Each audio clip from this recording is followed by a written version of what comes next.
వెళదాము. గత సంవత్సరం స్వామి గారు ఏది బోధించారో అదే నేను బోధించానని చెప్పినప్పుడు నేనేమి నిరాశపడలేదు. ఎందుకంటే కొన్నిసారి స్వామి గారు బోధించినటువంటి ఆ బోధకు లోబడని వారికి నేను ఈసారి బోధించానని అనుకున్నాను. అప్పుడు లోబడిన ఎంతోమంది లోబడి ఉండొచ్చు, లోబడిని కొద్దిమందే ఉండొచ్చేమో. వారికి నేను ఈ సంవత్సరం మళ్ళా చెప్పడానికి దేవుడు అదే నా మనసులో పెట్టారు అని నేను నమ్ముతున్నాను. ఇప్పుడు యోహాను సువార్తలో మరొక ఉదంతాన్ని మనం చదువుదాము. మరో స్త్రీని గురించి మనం ఆలోచన చేద్దాం. ఇవన్నీ నేను కొత్తగా బోధిస్తున్నాయి కాదు, మీరు కొత్తగా వింటున్నది కూడా కాదు.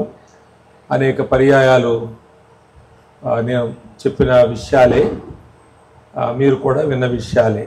వాటన్నిటిని ఈరోజు దేవుడు మరొకసారి మనకు రిమైండ్ చేస్తున్నట్టు, మళ్ళా జ్ఞాపకము చేస్తున్నట్టు. ఇందాక నేను చెప్పినట్లుగా ఎన్నిసార్లు విన్నా లోబడని వారికి మరోసారి దేవుడు అదే సందేశాన్ని ఇస్తున్నట్లుగా. అయినా నేను గమనించింది ఏంటంటే, అది వదిలేసాను బదిలిక. People are looking on to you. నన్ను వదిలేశారు, మిమ్మల్ని చూస్తున్నారు అందరూ. నేను నల్ల ప్యాంటు ఇందులో ఉన్నాను, అంత నేను దేవదూతలా కనపడతలేదు. మీరు వైట్ అండ్ వైట్లో ఉన్నారు కాబట్టి మీరు బాగా ఆంతనారు వాళ్ళకి. అసలు శ్రీపాల్ గారు చెప్తేనే బాగుండను, కానీ మా ప్రాంతంలో ఒక సామెత ఉంది, ఇంటి కోడి పప్పు కూడుతో సమానం అంట. అర్థమైందా? మన ఇంట్లో పెంచుకున్న కోడి కోసుకుంటే పెద్ద ఏమీ ఉండదు. ఎవరో పొరిగింటి వాళ్ళు ఇంత కోడి కూర పంపిస్తే మనకి అందరూ చిన్న చిన్న ముక్కలు, పులుసు, చుక్కలు కూడా వేసుకుని ఎంజాయ్ చేస్తూ ఉంటాం. ఈ ప్రాంతంలో కూడా ఒక సామెత, సేయింగ్ అంటారు కదా, ఉంది. పెరట్లో ఉన్న చెట్టు వైద్యానికి పనికిరాదంట. ఆ చెట్టు ఎక్కడన్నా ఉంటే అక్కడికి వెళ్ళి తెచ్చుకుంటాం. ఆకులు తెచ్చుకుంటాం, బెరలు తెచ్చుకుంటాం, ఆ మూలికలు తెచ్చుకుంటాం. అది పనిచేస్తుంది. అదే చెట్టు మన ఇంట్లో వెనకాలంటే అది పనికిరాదు అన్నట్టుగా.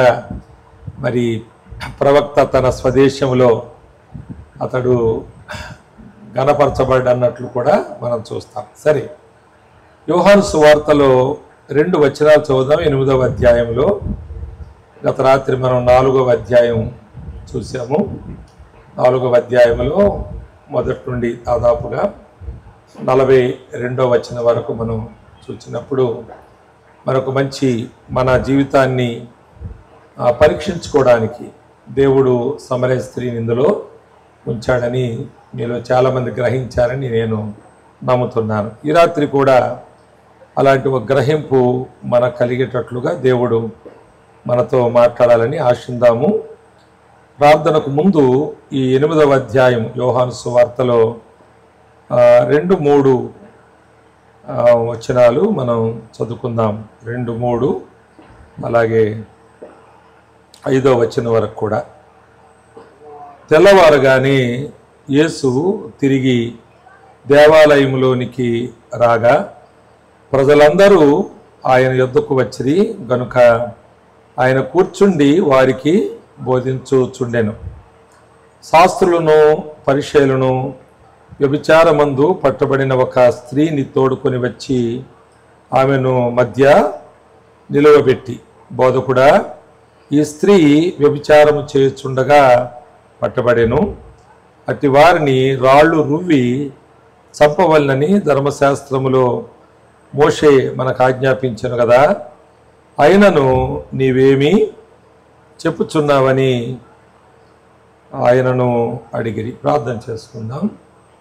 తండ్రి, మీ సన్నిధికి మరోసారి రావడానికి అనుకూలపరిచిన విషయమై మీ వందనాలు. ఈ వర్షం ఆగి మంచి వాతావరణంలో నీ వాక్యాన్ని, నీ వాక్య సముఖములో ఉండి వినడానికి సహాయం చేశారు. నీ దాసుడను నన్ను మీరు జ్ఞాపకం చేసుకుని ఏ విధముగా ఇక్కడ ఉన్నటువంటి ప్రతి వారికి మేలు కలుగునో, దీవెన కలుగునో ఆ విధంగా నన్ను మీరు అంగీకరించి వాడుకొనవలసిందిగా మీ కృపాహస్తాలకు అప్పగించుకొని క్రీస్తు యేసు ప్రభు ద్వారా ప్రార్థించున్నాను తండ్రి, ఆమేన్. ఆమేన్. ప్రియులారా, మరి ఈ భాగంలో ఒక మాట ముందు మన మనసులో పెట్టుకుందాం. ఆ మాట ఇలా ఉంది: తెల్లవారగానే యేసు తిరిగి దేవాలయంలోనికి రాగా ప్రజలందరూ ఆయన యొద్దకు వచ్చిరి గనుక ఆయన కూర్చుండి వారికి బోధించుచుండెను. 3వ వచనంలో, శాస్త్రులను పరిశీలును వ్యభిచారమందు పట్టబడిన ఒక స్త్రీని తోడుకొని వచ్చి ఆమెను మధ్య నిలువబెట్టారు. ఇక్కడ మనం 2 గుంపులుగా ఈ 2 వచనాలను చూడవచ్చు. మొదటి గుంపు దేవాలయంలోనికి వచ్చి ప్రభువైన యేసుక్రీస్తు చెబుతున్నటువంటి ఉపదేశాన్ని వింటున్నటువంటి ఒక గుంపు. మరో గుంపు దేవాలయంలోనికి రాక దేవుని మాటలు వినక వారు ఒక తప్పులో, ఒక అపరాధములో మీది మిక్కులుగా వ్యభిచారం అనే భయంకరమైన అవమానకరమైనటువంటి ఆ దుష్కార్యములో వారు ఉన్నట్టుగా చూస్తున్నాం. కొందరు దేవాలయంలో ఉన్నారు, అలాగే దేవుని మాటలు వింటూ ఉన్నారు.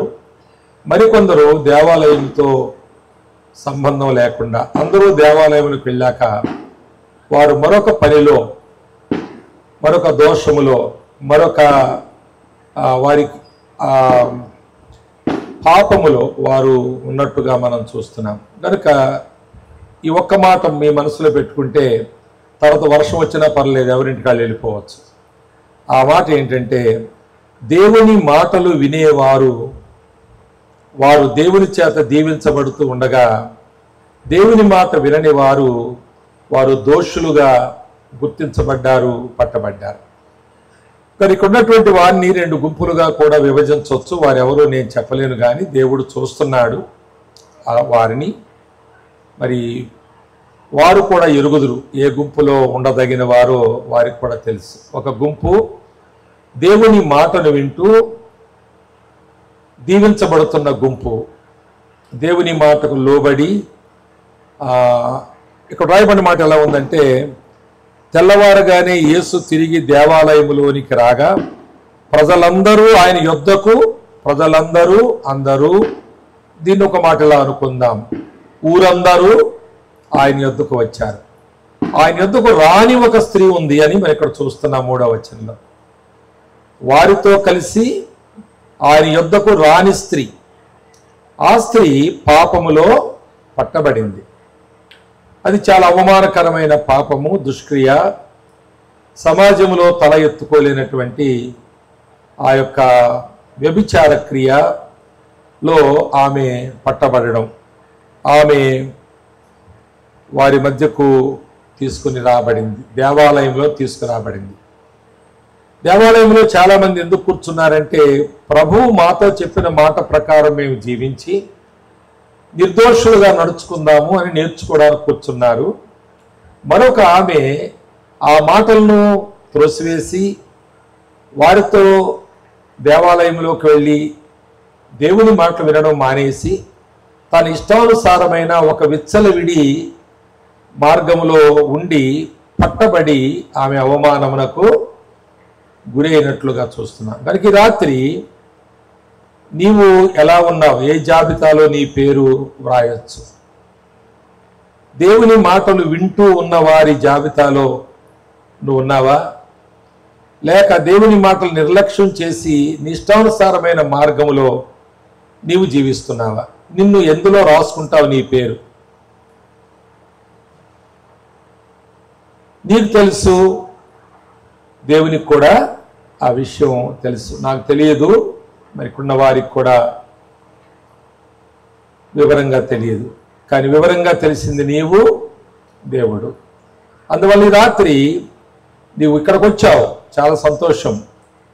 ఒకవేళ దేవుని మాట విని దానికి లోబడి దాని ప్రకారం జీవించే వారుగా లేని వారు కూడా ఈ రాత్రి ఇక్కడికి రావడం, అది కారణం ఏదైనప్పటికీ కూడా నిన్ను ఏ లిస్టులో రాసుకుంటావో అనే నిర్ణయం నువ్వు చేసినప్పుడు నువ్వు ఎక్కడున్నావో నీకు అర్థమవుతుంది.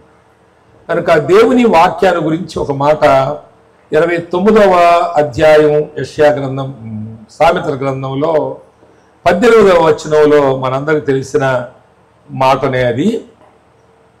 29వ అధ్యాయము సామెతల గ్రంథం 18వ వచనంలో నేను చదువుతాను, చదవమన్నప్పుడు సహాయం చేయండి, లేకపోతే నేనే చదువుతాను, మీరు వినండి. నా దగ్గర మైక్ ఉంది కనుక అందరికి వినిపిస్తుంది.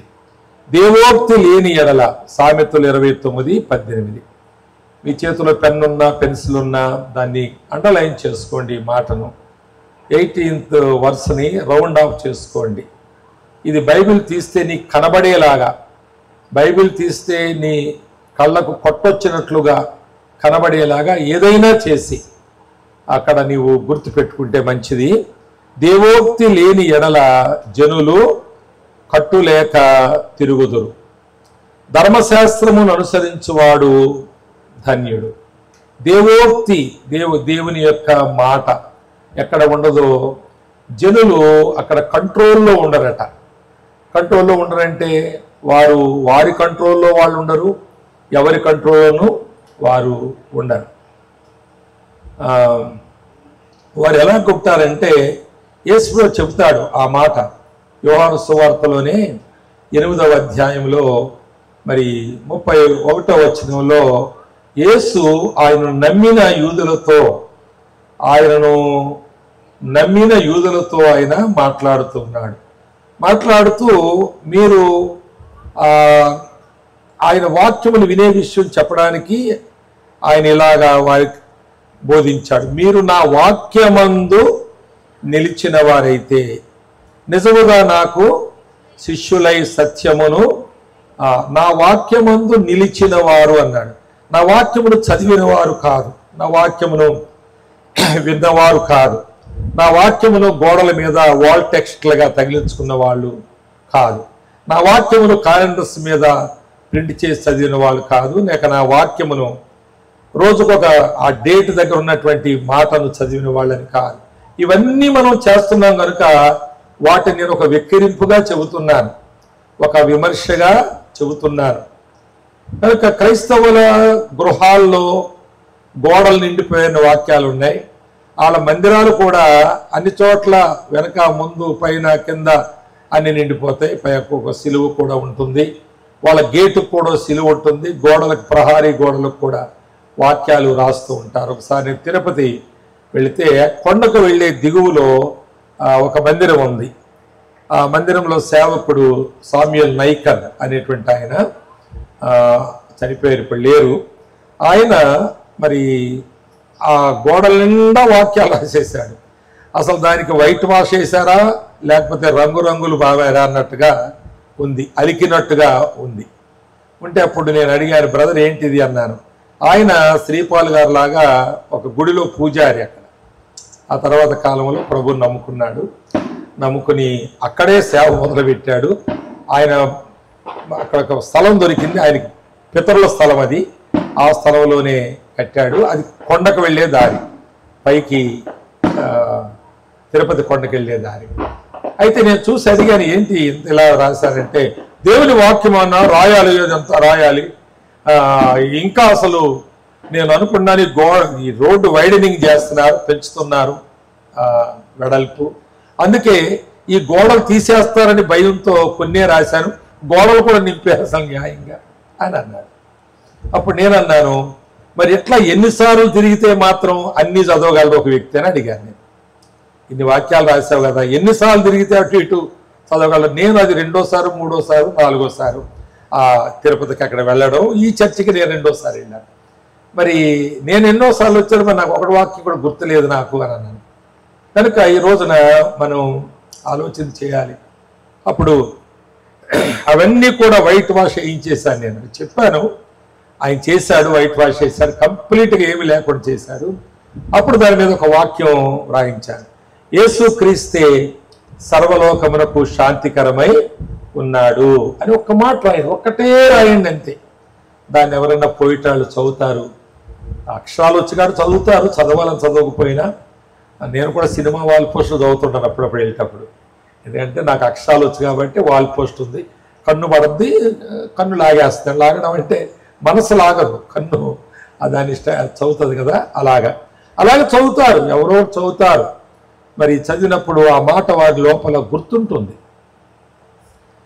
వారు ఎప్పుడో వారి అవసరంలో పరిశుద్ధాత్ముడు అని తీసుకువచ్చి వాళ్ళ హృదయాన్ని కెలుకుతాడు. అప్పుడు ఒక అశాంతి వారికి కలిగినప్పుడు ఈ మాట గుర్తొస్తే, యేసుక్రీస్తే సర్వలోకమునకు శాంతికరమై ఉన్నాడు అనే మాట గుర్తొస్తే, ఒకవేళ శాంతి అక్కడ దొరుకుతుందని, ఒక దేవుని ఆత్మచేత నడిపించబడి మారు మనసు పొందితే మంచిదే అని చెప్పినప్పుడు ఆయన ఒప్పుకున్నాడు ఆ మాట. సరే, ఈ విధంగా మన చర్చస్ నిండిపోతున్నాయి, వాక్యాలు మన ఇళ్ళు నిండిపోతున్నాయి. అలాగే బైబిళ్ళు కూడా ఇంట్లో ఎంతమంది ఉన్నారు అంతమందికి తల ఒక బైబిల్, ఖరీదైన బైబిల్ కూడా కొనుక్కుంటున్నారు. ఇవన్నీ నిజమే, కానీ ఇక్కడ రాయబడిన మాట ఎలా ఉందంటే, మీరు నా వాక్యమందు నిలిచిన వారైతే నిజముగా నాకు శిష్యులై ఉండి సత్యమును గ్రహించెదరు, అప్పుడు సత్యం మిమ్మును స్వతంత్రులనుగా చేయును అని చెప్తే, వారంటున్నారు మేము అబ్రహాము సంతానము, మేము ఎన్నడూను ఎవరికి దాసులమై ఉండలేదు, మీరు స్వతంత్రులుగా చేయకూడదని ఎలా చెప్పుచున్నామని ఆయన అన్నారు. అంటే యు హ్యావ్ మిస్టేకెన్ అస్, మమ్మల్ని అపార్థం చేసుకున్నావు నువ్వు అన్నట్టుగా వారు అంటూ ఉన్నారు. అప్పుడు అందుకు యేసు, ఇప్పుడు అందరూ చదవండి ఆ మాట, 34వ వచనం. అందుకు యేసు, పాపము చేయు ప్రతివాడును పాపమునకు దాసుడు.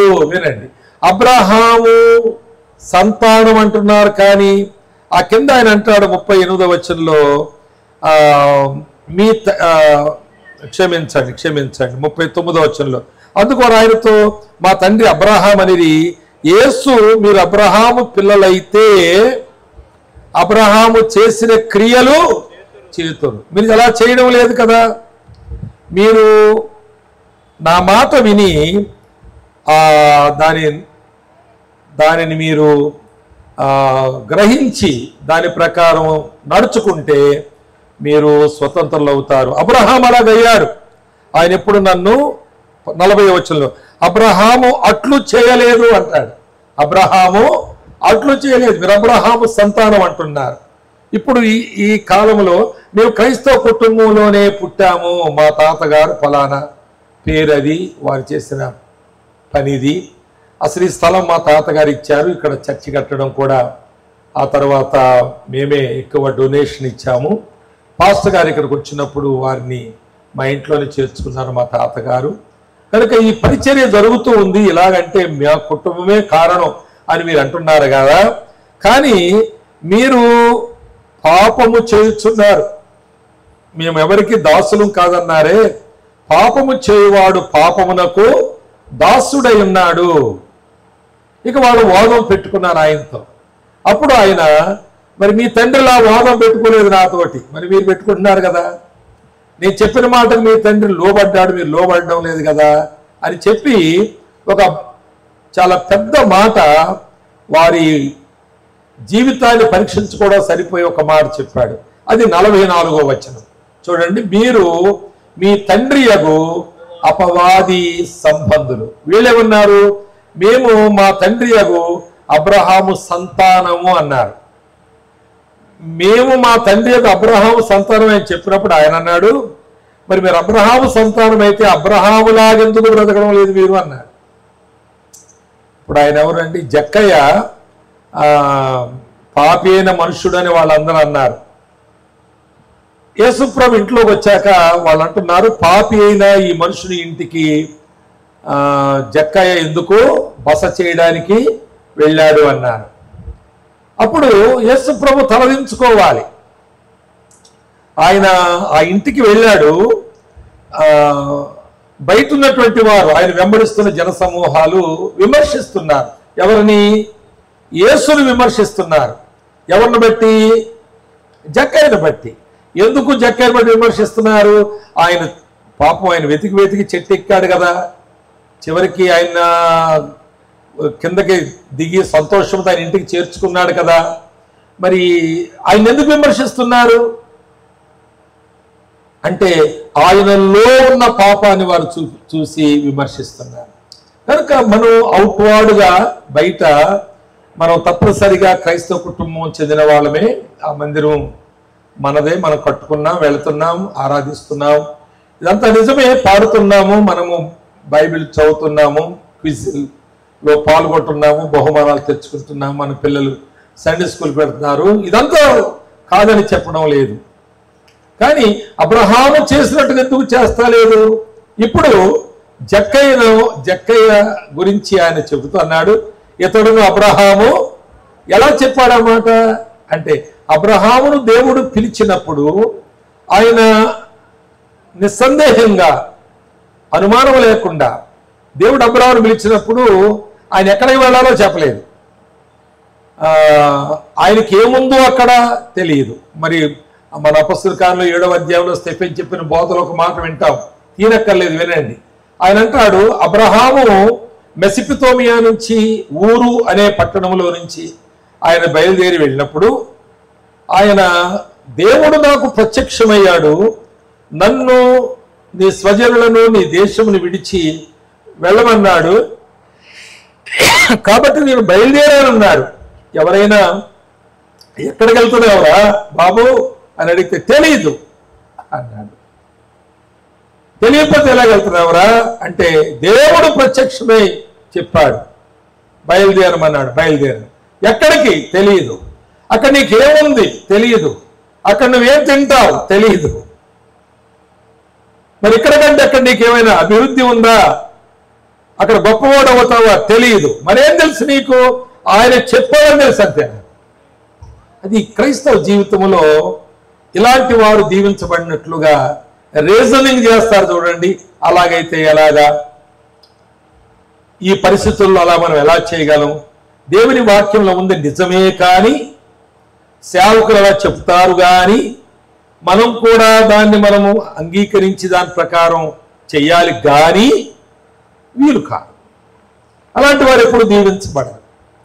ఏ విధమైన సందేహం లేకుండా ఆయన మాటలకు అబ్రప్ట్గా ఇంప్లిసిట్ ఒబీడియన్స్ అంటారు కదా, బేషరతుగా మనం ఎప్పుడైతే ఒప్పుకున్నామో అప్పుడు పొందినంత దైవ దీవెనలు మరి మన అరకొర నడకలో, కుంటి క్రైస్తవ నడకలో మనం సంపాదించుకోలేము. కనుక ఈయనంటాడు, మీరు అబ్రహాము సంతానం అన్నారు, కానీ నేను చెబుతాను వినండి, మీరు ఎవరో, ఏది కరెక్ట్ అవుతుంది? వాళ్ళు చెప్పింది కరెక్ట్ అవుద్దా, ప్రభు చెప్పింది కరెక్ట్ అవుద్దా? ప్రభు చెప్పిందే కరెక్ట్ అవుతుందని మనందరికి తెలుసు. కనుక మీ విషయంలో కూడా ప్రభు చెప్పిందే, నా విషయంలో కూడా ప్రభు చెప్పిందే, అది కరెక్ట్ అవుతుంది. మీరు మీ తండ్రి అపవాది సంబంధులు. అబ్రహాము సంతానం కాదు, అపవాది సంబంధులు. ఎందుకు అపవాది సంబంధులని నేను అంటున్నానంటే, చూడండి ఆ మాట, మీ తండ్రి దురాశలు నెరవేర్చగోరుచు ఉన్నారు. మీ తండ్రి అపవాది, సైతాను మీ తండ్రి. అబ్రహాము సంతానంలో పుట్టారు మీరు, కానీ అపవాది దురాశలు నెరవేరుస్తూ అతని సంబంధులుగా మీరు జీవిస్తున్నారు. అబ్రహాము సంతానమే కానీ అబ్రహాము సంబంధులుగా బ్రతకడం లేదు, అపవాది సంబంధులుగా బ్రతుకుతున్నారు మీరు. నాన్నగారు అమ్మగారు అని మన తల్లిదండ్రులను గౌరవించి పిలుస్తాము, కానీ వారు చెప్పినట్టు వినక, వారు చెప్పినట్టు నడవక, చెప్పినట్టు మనం చేయకపోతే మనం తల్లి అని, తండ్రిని, డాడీ అని, మమ్మీ అని వారిని గౌరవిస్తున్న ఆ నోటి మాట పిలుపుని బట్టి వారికి సంతోషమా? వారిని అమ్మని పిలుస్తున్నావు, నాన్నని పిలుస్తున్నావు, కానీ వారు చెప్పినట్టు నీవు జీవించకపోతే వారు అనుకుంటారు మమ్మల్ని అమ్మని పిలిచి అవమానపరుస్తున్నాడే తప్ప, నాన్నని పిలిచి మా మీదకి నేరాలు తెస్తున్నాడు, ఇంటి మీదకి తంటాలు తెస్తున్నాడు తప్ప, అసలు వీడు మమ్మల్ని ఇలా పిలవకపోతే బాగుండును, ఇంకొంచెం అడుగు ముందుకు వేసి అసలు ఇటు పుట్టకపోయినా బాగుండును, మాకు వాడేదన్నా తప్పు చేసి తప్పులో దొరికితే ఒకవేళ పోలీసులు దొరికితే లేక ఎవరైనా పెద్దలు అతన్ని పట్టుకుని కట్టేస్తే మొదటి ప్రశ్న ఏంటంటే వీడిని కన్నవారెవరు, వీడిని కన్నవారెవరు, వాళ్ళ పిలవండి. ఒకవేళ అతని మీద తప్పు మోపితే ఆ తప్పు కట్టవలసింది అతను కన్నవాడే కదా. కాబట్టి ఇక్కడ ప్రభు చెబుతున్నాడు, మీరు అబ్రహాము సంతానం అని చెబుతున్నారు, కానీ మీరు అపవాది సంబంధులు. ఎందుకు చెబుతున్నాడు అపవాది సంబంధులు అంటే, వీరు అబ్రహాము ఆశల చొప్పున జీవించడం లేదు, అబ్రహాము మార్గంలో వీరు నడవడం లేదు, అబ్రహాము జీవించినట్లు అబ్రహాము చేసినట్లు వీరు చేయడం లేదు. ఈ 40 వచనంలో చాలా తేటగా వ్రాయబడి ఉంది. వాళ్ళు ఎలా చేస్తున్నారంటే అపవాది సంబంధులుగా ఉన్నారు, అపవాది చెప్పినట్లు చేస్తున్నారు. మీ తండ్రి దురాశలు నెరవేరుస్తున్నారు. అబ్రహాముకు దురాశలు లేవు, మీకెందుకున్నాయి దురాశలు అంటే మీ తండ్రి యొక్క అపవాది దురాశలు ఉన్నాయి కనుక. సైతానుడికి ఆశలు ఉంటాయి కానీ అవయవాలు లేవు వాడికి, కనుక ఆ ఆశలను నీ అవయవాల్లో నెరవేర్చుకుంటాడు వాడు. అందుకే నువ్వు అలా తయారైపోయావు. అబ్రహాము సంతానమే, నువ్వు క్రైస్తవ కుటుంబమే, నీ ఇంట్లో వాక్యాలు ఉన్నాయి, చర్చిలో వాక్యాలు చెబుతున్నారు, నీకు బైబిల్ ఉంది, ఎన్నో వాక్యాలు నువ్వు ఎరుగుతావు. కానీ అపవాది యొక్క దురాశలు నెరవేర్చుకోవడానికి వాడికి మనిషి కావాలి. ఆ మనిషి నీవే అయితే నీవు అబ్రహాము సంతానం అని చెప్పుకుంటూ నీవు నిత్యరాష్ట్రానికి వెళ్తావు. మీకు ఒక మాట చెప్తాను, లాజరు గురించి మనం వింటాము, ధనవంతుడి గురించి వింటాము. వారిద్దరూ చనిపోయారు. లాజరు అబ్రహాము రొమ్మున ఆనుకున్నట్టుకు వెళ్ళాడు. కానీ అసలు ఒక నిజమైన క్రైస్తవుడని, అసలు ఈయన ఎంతో మంచి క్రిస్మస్ పండగ ఘనంగా చేస్తాడని, ఎందరో పాస్టర్లకి డ్రెస్సులు పెడతాడని, ఎందరో పేదలకు భోజనం పెడతాడని, ఆయన అక్కడ చర్చిలు కట్టించాడని, లేక ఇక్కడ ఈ విధమైన సభలు జరిగించాడని, దానికి ఈ ధనవంతుడు మరి ఏ విధంగా దేవుని సేవకు సహకరించాడు, ఇవన్నీ చెప్పుకున్నారు బతికినంత కాలం. ఒకవేళ చనిపోయిన తర్వాత కూడా సమాధి కార్యక్రమంలో సాక్ష్యాలు పొందొచ్చు. అలాంటి సాక్ష్యాలు ఈయన ఉన్నప్పుడు ఈ డ్రెస్ పెట్టింది ఆయనే, మా చర్చ కట్టించింది ఆయనే, అక్కడ సభలు పెట్టినప్పుడు ఇంత ఎక్కువ డొనేషన్ ఇచ్చింది ఆయనే, ఈ విధంగా ఎన్నో చేశాడు అని ఎందరో చెప్పుకొని ఉండొచ్చు. కానీ అతడు మాత్రం అబ్రహాము రొమ్మున ఆనుకోవడానికి వెళ్ళలేకపోయాడు.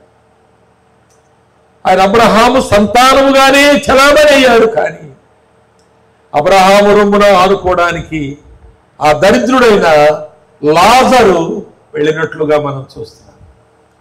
ఆయనకున్న అర్హత, ఆ పుండ్లు గాయాలతో కుక్కలు నాకుతున్నప్పుడైనా ఆయన తన యొక్క శారీరకమైనటువంటి ఆ యొక్క దుర్గతిని ఆయన దిగమింగుకుంటూ, నేను ఒకానొక రోజున చనిపోతాను, తర్వాత నేను దేవుని చేత అంగీకరించబడడానికి ఆయన ముందు నేను నిలబడతాను, అప్పుడు ఆయన నన్ను అంగీకరించి అబ్రహాము రొమ్మున, ఒకవేళ ఆయనకి జ్ఞానము లేకపోయినా, అంత జ్ఞానము లేకపోయినా, నేను ఒక మంచి గమ్యానికి చేరతానని నిరీక్షణ మాత్రం ఆయనకుంది.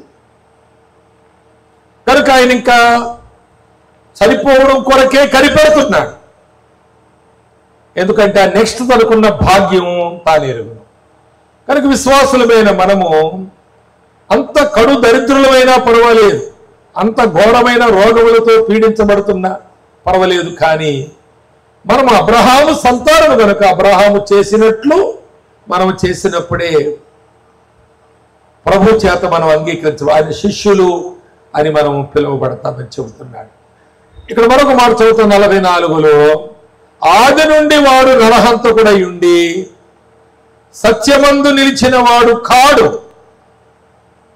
వాని యందు సత్యమే లేదు, వాడు అబద్ధములాడినప్పుడు తన స్వభావం అనుసరించి మాట్లాడును, వాడు అబద్ధికుడును అబద్ధమునకు జనకుడునై ఉన్నాడు. అబద్ధమునకు జనకుడు. నువ్వు ఈ రోజున ఈ మాటకు అర్థం ఏంటంటే, ఈ రోజున ఇక్కడ కూర్చున్న మనలో ఎవరైనా ఒక అబద్ధం ఆడితే వారు ఆడికి పుట్టినోళ్ళే, అబ్రహాం పుట్టినోళ్ళు కాదు, వాడి సంబంధులే, అబ్రహాము సంతానం కాదు. చిన్న అబద్ధం అంటారు కొంతమంది, చిన్న అబద్ధం అనకుండా దానికి ఒక మాట పేరు పెట్టవచ్చు కదా. పెద్ద అబద్ధం, చిన్న అబద్ధం మన ఉద్దేశములో చిన్న పెద్ద కొలమానాలు తూకాలు మనం వేస్తున్నాం. కానీ దేవుని దృష్టిలో అబద్ధము అబద్ధమే. ఆ అబద్ధము అది దేవునిది కాదు, అది అపవాదిది. నీవు అబద్ధం ఆడినప్పుడు ఆడుకు పుట్టాడు, దేవునికి నువ్వు పుట్టలేదు. అబ్రహాము సంతానం కాదు, నీవు అపవాది సంబంధి. వాడు అబద్ధమునకు జనకుడు, లేక అబద్ధములాడు వారికి తండ్రి వాడు. ఆ మాట కూడా ఇక్కడ రాస్తాడు, మీ తండ్రి అంటాడు. వాడు మీ తండ్రి. మిమ్మలను తన దురాశలు నెరవేర్చుకోవడానికి వాడుకుంటూ ఉన్నాడు. నీకు ఇష్టం లేకపోయినా నీవు ఆ పని ఎందుకు చేస్తున్నావంటే వాడు నిన్ను బలవంతం చేస్తున్నాడు, అలాంటి పరిస్థితులు నీ మీదకి తెస్తున్నాడు. కనుక దేవోక్తి లేకపోతే, దేవుని యొక్క వాక్యము లేకపోతే జనులు కట్టు విడిచి విచ్చలవిడిగా తిరుగుతారు. అక్కడ ఒక మాట చూడండి, 30వ అధ్యాయములో, సామెతల గ్రంథంలో 30వ అధ్యాయములో ఇక్కడ దేవోక్తి అనగా అన్నాడు. అంటే దేవుని యొక్క మాట అనగా అని యాకే కుమారుడైన ఆగూరు పలికిన మాటలు అన్నాడు. అసలు యాకే ఎవరో తెలియదు మనకి, ఆగూరు ఎవరో తెలియదు. ఆ కింద ఇంకా ఈతియేలని ఒక మాట ఉంది, ఆయన ఎవరో తెలియదు. తర్వాత ఒక్కారులో అన్నాడు, ఆయన ఎవరో తెలియదు. ఎక్కడ తప్పాలి, ఇంకెక్కడ లేరు.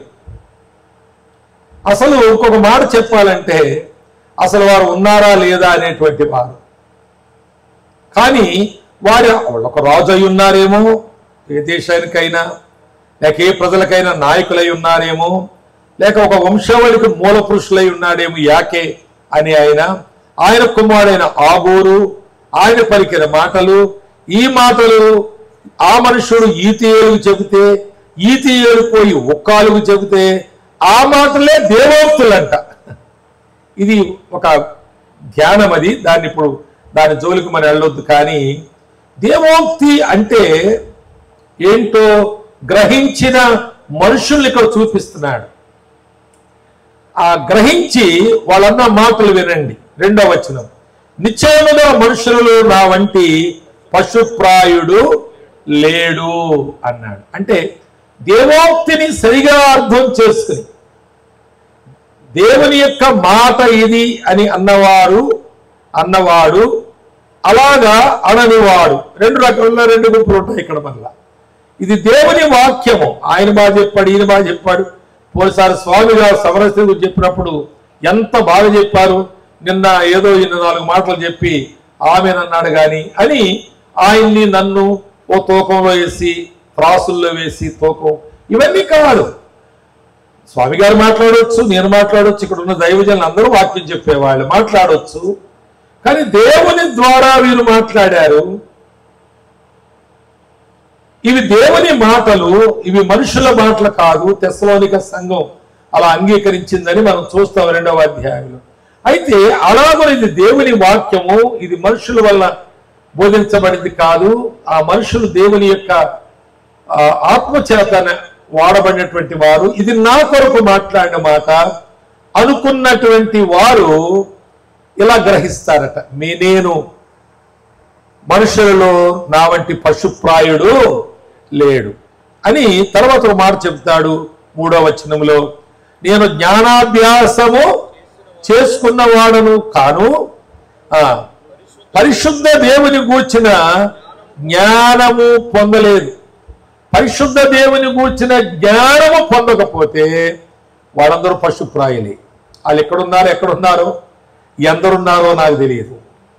దేవుని యొక్క వాక్య జ్ఞానము లేని వారు పశుప్రాయులని ఒక కుటుంబము, ఒక వంశం ఒప్పుకుందండి. ఆ వంశం ఒప్పుకోవడమే కాదు, వంశీయులు ఒప్పుకోవడమే కాదు, వారు ఇతరులకు సందేశం ఇచ్చారు. ఆ సందేశం చాలా మందికి అందించబడిన సందేశం. ఆ సందేశమే ఈరోజు నేను మీకు చెబుతున్న సందేశం. ఆ యాకే ఎవరో, ఆగూరు ఎవరు, ఈ ఉక్కారు ఎవరో, ఈతీయేలు ఎవరో నేను చెప్పలేకపోతున్నాను మీకు. కానీ వారు ఒప్పుకున్న గొప్ప మాట ఏంటంటే, దేవోక్తి అనగా అది వీరు గ్రహించినప్పుడు నేను పశుప్రాయుడునని అతనికి అర్థమయ్యేటట్లుగా మాట్లాడిన దేవుని మాటే దేవోక్తి. ఆ తర్వాత ఆయన చాలా మార్చబడ్డాడు. మనము 12వ వచనం వరకు మనం చూసుకోవచ్చు. ఇక్కడ 12వ వచనంలో తమ దృష్టికి తాము శుద్ధులై తమ మాలిన్యము నుండి కడగబడని వారి తరము, అది బహుశా ఈ తరము ఎందుకు కాకూడదు, అది నీ తరం ఎందుకు కాకూడదు, నీవెందుకు కాకూడదు? నీ దృష్టికి నువ్వు బాగున్నాను అనుకుంటూ తమ మాలిన్యము నుండి పోయిన సంవత్సరము స్వామి గారు మాట్లాడినా, ఈ సంవత్సరం మరొక దైవజనుడు ఎవరో మాట్లాడినా, రేపెవరో మాట్లాడినా, మరో సభలకు మీరు ఆటోలు వెతికెళ్ళినప్పుడు అక్కడ మాట్లాడినా, నీ మాలిన్యముల నుండి నువ్వు కడుగబడకపోతే దేవోక్తిని నువ్వు మరణం చేస్తున్నావు. అది చాలా సీరియస్. అది దేవుడు తన నామము కంటే తన వాక్యమును హెచ్చించి ఉన్నాడు, గణపరిచి ఉన్నాడు. నీవు దాన్ని అలాగా వేళాకోళంగా విడిచిపెట్టేస్తున్నావు.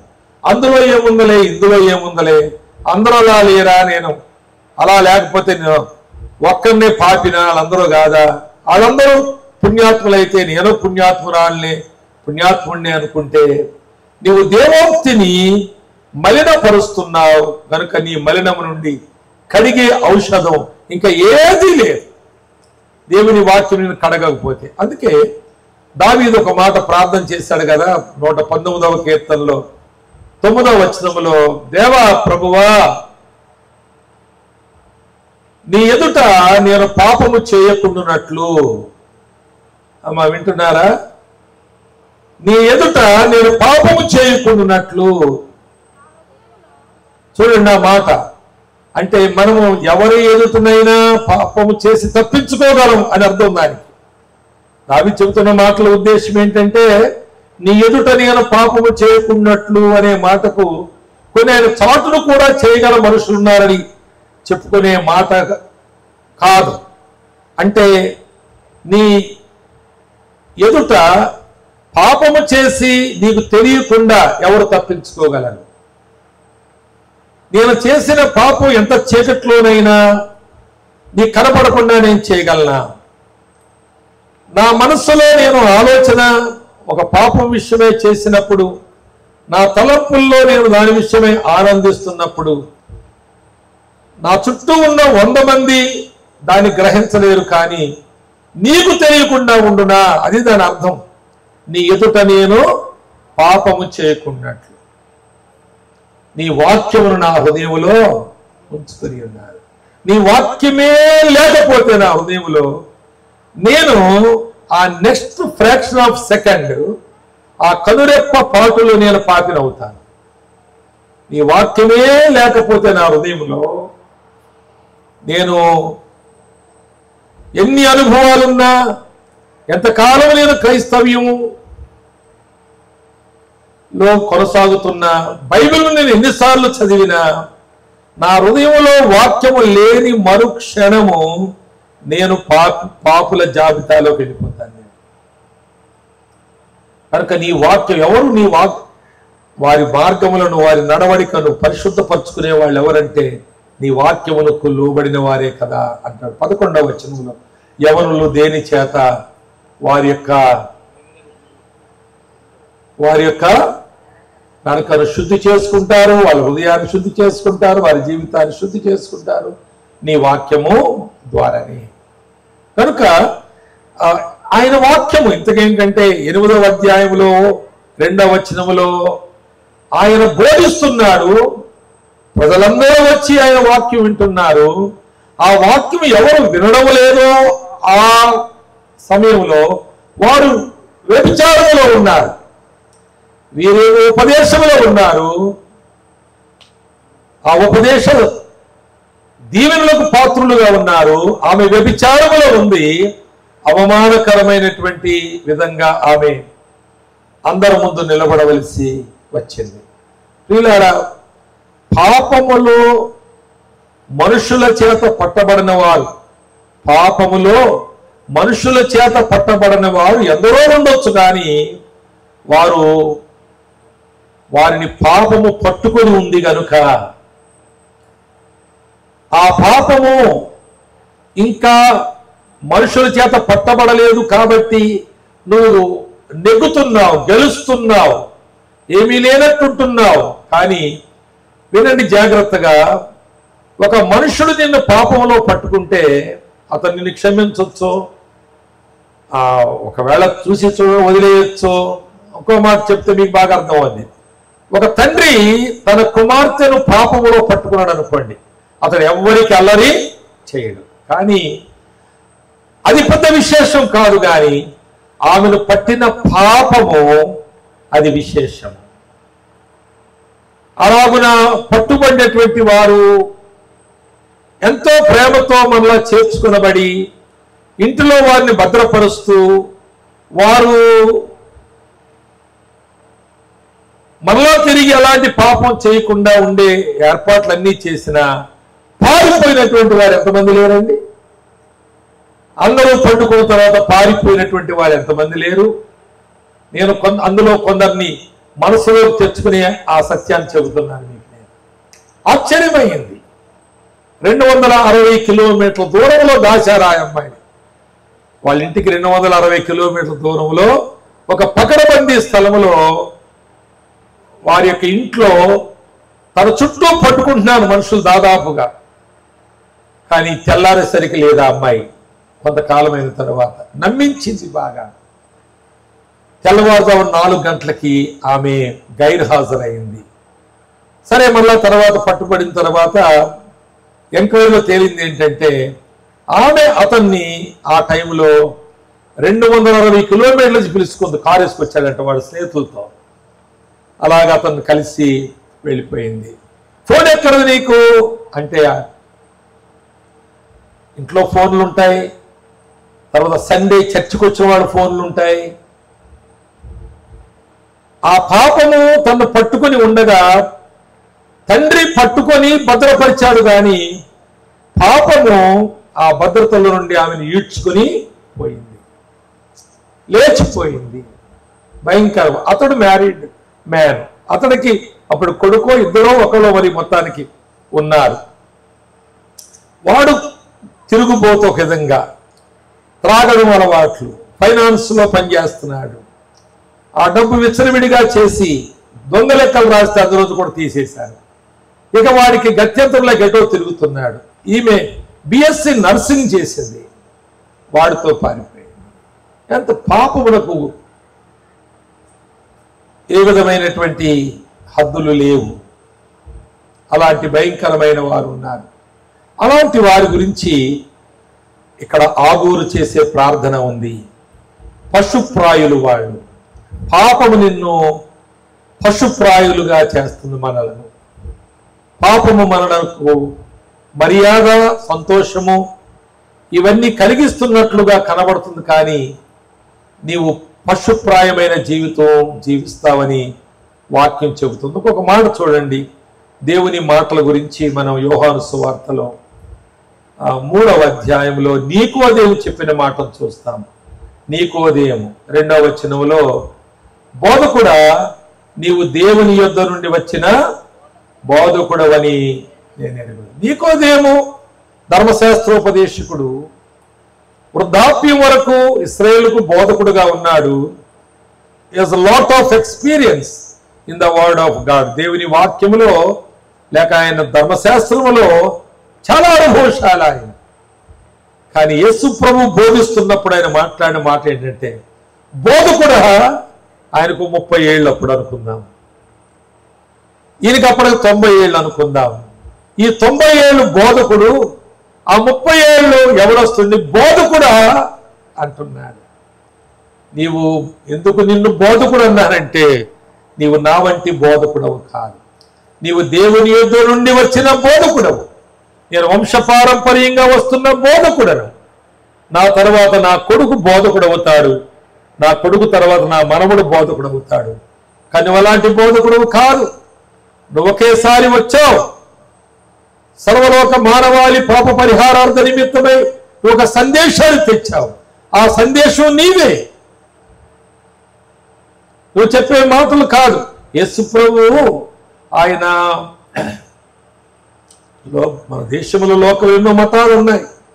ఏ మతమైనా మంచి మార్గం చూపిస్తుంది, స్వర్గ మార్గాన్ని చూపిస్తుంది. దేవుని దగ్గరికి ఎలాగెళ్ళాలో ఏ మతమైనా చెబుతాది. మనము దేవుని దగ్గరికి వెళ్ళాలి, స్వర్గ ప్రాప్తులు కావాలంటే ఈ మార్గాల్లో నడవాలని చెబుతుంది. కానీ యేసు ప్రభువు ఏ మార్గంలో మనం నడవాలో చెప్పడానికి రాలేదు. నేనే మార్గమును అని తానే మార్గమై ఉండొచ్చాడు. అందుకే భక్తుడు ఇలాగన్నాడు, the end of all religions is the beginning of Christianity అన్నాడు. ఈ మతాలన్నీ మార్గాలు చూపిస్తూ ఉన్నాయి. ఆ గురువులు, ఆ పూజారులు, ఆ యొక్క ఉపదేశకులు, సాధువులు, వీళ్ళందరూ స్వర్గ మార్గాన్ని చూపిస్తున్నారు. కానీ యేసుక్రీస్తు స్వర్గానికి మార్గమై ఉండి వచ్చాడు. అందుకే శ్రీపాల్ గారు ఇక్కడికి వచ్చాడు. ఆయన చాలా మందికి మార్గాలు చూపించినడే కదా. మనలో కూడా కొంతమంది అలాంటి వాళ్ళు లేకపోలేదు. ఆయన మార్గమై ఉన్నాడు. అది నీకోదేమో చెప్తున్న మాట. నేను మార్గం చూపించే బోధకుడిని, నీవు మార్గమై ఉన్న బోధకుడము. నా ద్వారా తప్ప ఎవడు తండ్రి యొద్దకు రాడు అనేటువంటి మాట. తండ్రి యొద్దకు రాడు అనే మాటకు అర్థం, నా ద్వారా తప్ప ఎవడు పరలోకం రాడు అని ఆయన అనుంటే, ఆయన ఆరోహమైన రోజునే మనం అందరం పోయి ఉండాలి, ఆనాడు ఉన్న వాళ్ళైనా. కానీ ఆయన అన్నాడు, మిమ్మల్ని తండ్రి యొద్దకు తీసుకొస్తున్నాను. తన్నందరూ ఎందరు అంగీకరించరు అనగా యేసుక్రీస్తు ప్రభువుని విశ్వాసం ఉంచిన వారందరికీ కుమారుడు దేవుని పిల్లలగుటకు అధికారం మీకు వచ్చింది. భూమి మీదే మీరు దేవుని పిల్లలు, భూమి మీదే మీరు పరలోక పౌరులయ్యారు. దేనివల్ల అంటే నీ బోధ వల్ల జరిగింది, నా బోధ వల్ల అది జరగదని నీకోదేమో ఒప్పుకుంటున్నాడు. ఆయన రాత్రి వచ్చాడంట ఆయన దగ్గరికి. కొందరు వ్యాఖ్యానాల్లో ఇలాగ అనొచ్చు, ఆయన ఎవరు కనపడకుండా భయపడి రాత్రులు వచ్చాడు అనొచ్చు. కానీ నాకేమనిపిస్తుందంటే తెల్లారి వరకు ఆగలేక వచ్చాడు అనిపిస్తున్నాడు. ఈ సత్యం విరిగిన తర్వాత నేను వెళ్ళి ఆయన దర్శించకపోతే ఈ ముసలోడిని ఎప్పుడు తుప్పుమంటానో కనుక ఆయన దగ్గరికి పోయి, అందుకే ఆ బోనం తీసుకెళ్ళి ఆ శిలువ దగ్గర ఆయనకు శవ సంస్కారం చేసి ఆ అరిమత యోసేపు తీసుకెళ్ళి సన్నపు నార బట్టలు అవి చుట్టి మరి వాళ్ళిద్దరూ కలిసి ఆయన సమాధి చేశారు. అప్పుడు బహిరంగంగా ఆయన కనబడలేదు అందరికీ. మధ్యలో కూడా నికోదేము జోక్యం చేసుకుంటాడు. ఒక సందర్భంలో ఆయన సేవకులు విమర్శిస్తుంటే జోక్యం చేసుకుంటాడు ఆయన. కనుక ఆయన యేసు ప్రభు దగ్గరికి వెళ్ళాక ఆతృత పడ్డాడు, త్వరగా వెళ్ళాలి, ఈ సత్యాన్ని ఆయన దగ్గర నేను ఒప్పుకోవాలి అన్నాడు. కనుక ప్రియులారా, యేసుక్రీస్తు ప్రభువును పొగిడాడు. ఆయన ఎంతో పొగిడాడు. యేసు ప్రభు అన్నాడు, నిజంగా నన్ను బాగా అర్థం చేసుకున్నావు నువ్వు అని అనలేదు. బాబా అన్ని పక్కన పెట్టు, నువ్వు తిరిగి జన్మించాలన్నాడు. అది ముఖ్యమైన మాట. ఇక్కడ ఇవన్నీ పక్కన పెట్టండి. ఈ సభలు, ఈ సమావేశాలు, ఈ వాక్యాలు చదవడం, ఈ పాటలు పాడడం, చందాలు ఇవ్వడం, వాక్యాలు రాయడం, వాక్యాలు ఇంట్లో పెట్టుకోవడం, 1500 రూపాయలు బైబిల్ కొనుక్కోవడం, గోల్డ్ ఎడ్జెడ్ బైబిల్ కొనుక్కోవడం, సిల్వర్ ఎడ్జెడ్ బైబిల్, ఇవన్నీ పక్కన పెట్టండి. నువ్వు తిరిగి జన్మించకపోతే ఇదేవి నిన్ను దేవుని రాజ్యం వెళ్ళడానికి, దేవుని కుమార్తె కావడానికి నీకు అవకాశము లేదు అని చాలా స్పష్టంగా చెప్పాడు. 6వ అధ్యాయం చూడండి. యోహాను సువార్తలో మరొక మాట చూపిస్తాను మీకు నేను. 6వ అధ్యాయము. యేసుక్రీస్తు ప్రభువును చాలా మంది విడిచి వెళ్ళిపోయారు. ఆయన్ని వారు వెంబడించడం మానేశారు. ఇందులో ఎక్కువ వచనాలు ఉంటాయి. 6వ అధ్యాయంలో 71 వచనం ఉంటుంది. ఇది చాలా మంచి అధ్యాయం, చదవండి. అయితే ఇందులో ఒక మాట ఏంటంటే, ఆయన అందరూ విడిచి వెళ్ళిపోయారు. చూడండి 66వ వచనం. అప్పటి నుండి ఆయన శిష్యులలో అనేకులు వెనుక తీసి మరి ఎన్నడును ఆయనను ఎవరు వీళ్ళు ఇందా చదివామే 8:31 చదివామే. ఆయన నమ్మిన యోధులు ఆయనతోనే ఉన్నారు, కానీ వారు అపవాది సంబంధులు, అపవాది దురాశలను నెరవేరుస్తున్నారు. ఒక తాగే తాగుబోతుకు తాగితే నీ లివర్ చెడిపోతుందనో, నీకు ఒక వ్యాధి వచ్చింది, నువ్వు ఇక తాగితే చచ్చిపోతావని చెప్పిన వాడికి తాగుడు మీదే ఉంటుంది. వాడు తాగుతాడు, చస్తాడు కూడా. ఇంట్లో భార్య, అలాగే పిల్లలు బట్ట లేక, తిండి లేక, వసతి లేక, వాడి అవసరం తీర్చబడక వాడు నానా పాటలు పడుతున్నా వాడు తాగక ఆగడు. మానేయాలని ప్రతిరోజు అనుకుంటాడట తాగేవాడు, కానీ ఏ రోజు మానలేడు.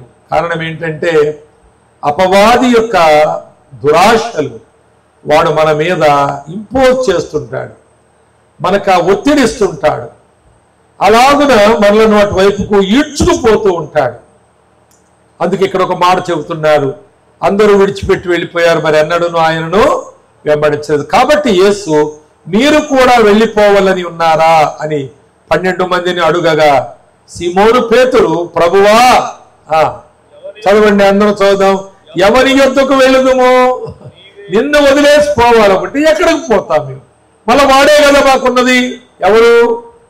అపవాదే కదా మాకున్నది. వాడి నుంచి నువ్వు తీసుకొచ్చావు మమ్మల్ని సిలువలో చేసిన బలియాగము ద్వారా. ఇప్పుడు నిన్ను విడిచిపెడితే మేము వెళ్ళవలసింది ఎక్కడికి? ఇప్పుడు మళ్ళా వాడి దగ్గరికి. దేవుని వాక్యంలో మీరు చాలాసేపు వింటారు, 12:30 వరకు అని విన్నారు, నిజమేనా?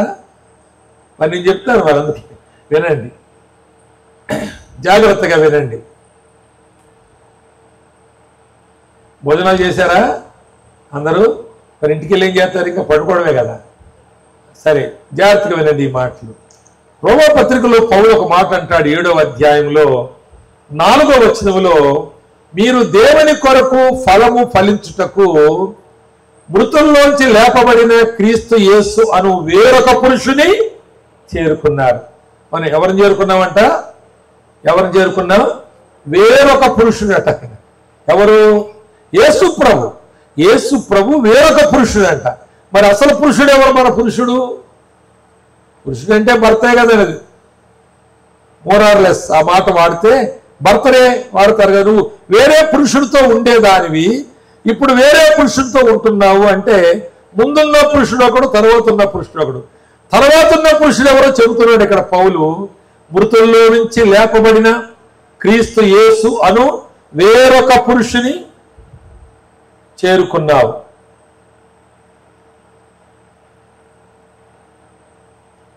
వెనకాల కూర్చోవాలమ్మ. మీలాంటి వాళ్ళు పాపం సరిగా ఎక్కకపోతే వెనక కూర్చొని పండుకోవచ్చు, వినకపోవచ్చు, నా కంట్లో పడకుండా ఉండవచ్చు. మీరు వేరే వారికి మాదిరిగా ఉండాలి, ముందు కూర్చున్నారు కనుక.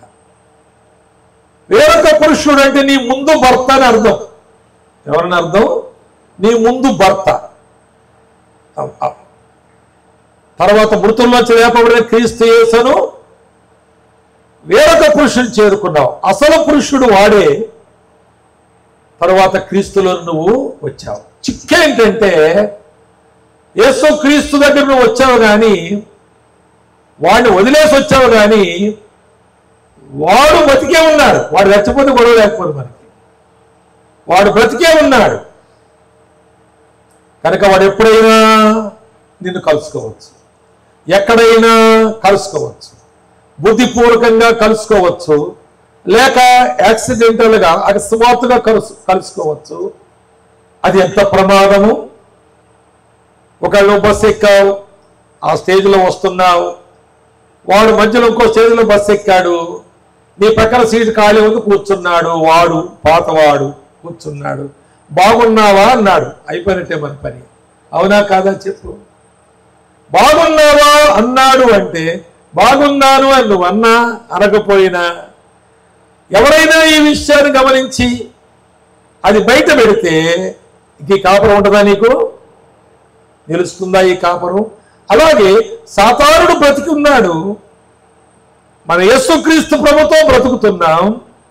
ఒకవేళ ఈయన్ని విడిచిపెడితే మనం ఎక్కడికి వెళ్ళాలంటే వాడి దగ్గరికే వెళ్ళాలి. వాడు మనల్ని పట్టుకోవడానికి, ఈడ్చుకుపోవడానికి ఏదో ఒక తంత్రం మన దగ్గర ఎప్పుడు ఉండనే ఉంటుంది. మా దగ్గర ఒక అమ్మాయి 8th క్లాస్ చదువుతున్నప్పుడే పెద్ద ఆస్తిపరుడని రెండంతల వయసున్న వాడికి పెళ్లి చేశారు భూస్వాములు. మేము ఎరిగిన కేసు చెప్తున్నాను మీకు. నేను కాపురానికి వెళ్ళింది 8th క్లాస్లోనే, పాపం అలాగ వెళ్ళింది. ముక్కు పచ్చలారని అమ్మాయి అని చెప్పుకోవచ్చు. కొన్ని రోజులు పోయిన తర్వాత వాళ్ళ తండ్రి గారు ఎద్దులు అమ్మడానికో కొనడానికో ఎద్దుల సంతకి వెళ్ళాడు, పశువుల సంతకి. అక్కడ అమ్మాయి ఇంటికి వెళ్ళాడు, దగ్గరే కదా అని. ఆ అమ్మాయి మంచం మీద దెబ్బలు కొట్టబడి లేవలేని పరిస్థితుల్లో పడి ఉంది. ఏంటంటే మొత్తం ఈ సంవత్సరం లేక 5-6 నెలల్లో జరిగిన విషయాలన్నీ చెప్పింది. నాన్నగారు, మన కుటుంబానికి అవమానం తినకూడదని ఇవన్నీ భరిస్తున్నాను. పెళ్ళైన తరువాత అతని జీవితం బయటపడింది. అతడికి ఉన్న లేని అలవాటు లేదు, అది ఉన్న ప్రతి అలవాటు యొక్క ప్రభావం నా మీద పడుతుంది. కానీ మీరు బాధపడతారని, మన కుటుంబం ఒకవేళ మీ అమ్మాయి ఇంటి మీదకి వచ్చిందంట కదా అంటారేమో అని నేను దాచుకుని బ్రతుకున్నాను. అతనికి చాలా దురలవాట్లు ఉన్నాయి, ఇంకా వేరు స్త్రీలతో కూడా సంబంధాలు ఉన్నాయి. అప్పుడు ఆయన కోపం వచ్చింది, బిడ్డను తీసుకెళ్ళిపోయాడు సిద్ధపరచుకుని. ఇంటి దగ్గర ఉంటుంది, పంచాయతీ పెట్టారు, సెటిల్ చేశారు. ఎక్కడెక్కడ అయిపోయినాయి, ఆడబెట్టిన బంగారం, ఆడబెట్టిన వస్తువులు, ఏళ్ళు తెచ్చుకున్నారు. ఆ ఇంటికి వెళ్ళిన కొన్నాయి వాళ్ళకి ఇచ్చేశారు, సెటిల్ అయిపోయింది. మళ్ళీ స్కూల్లో జాయిన్ అయింది అమ్మాయి.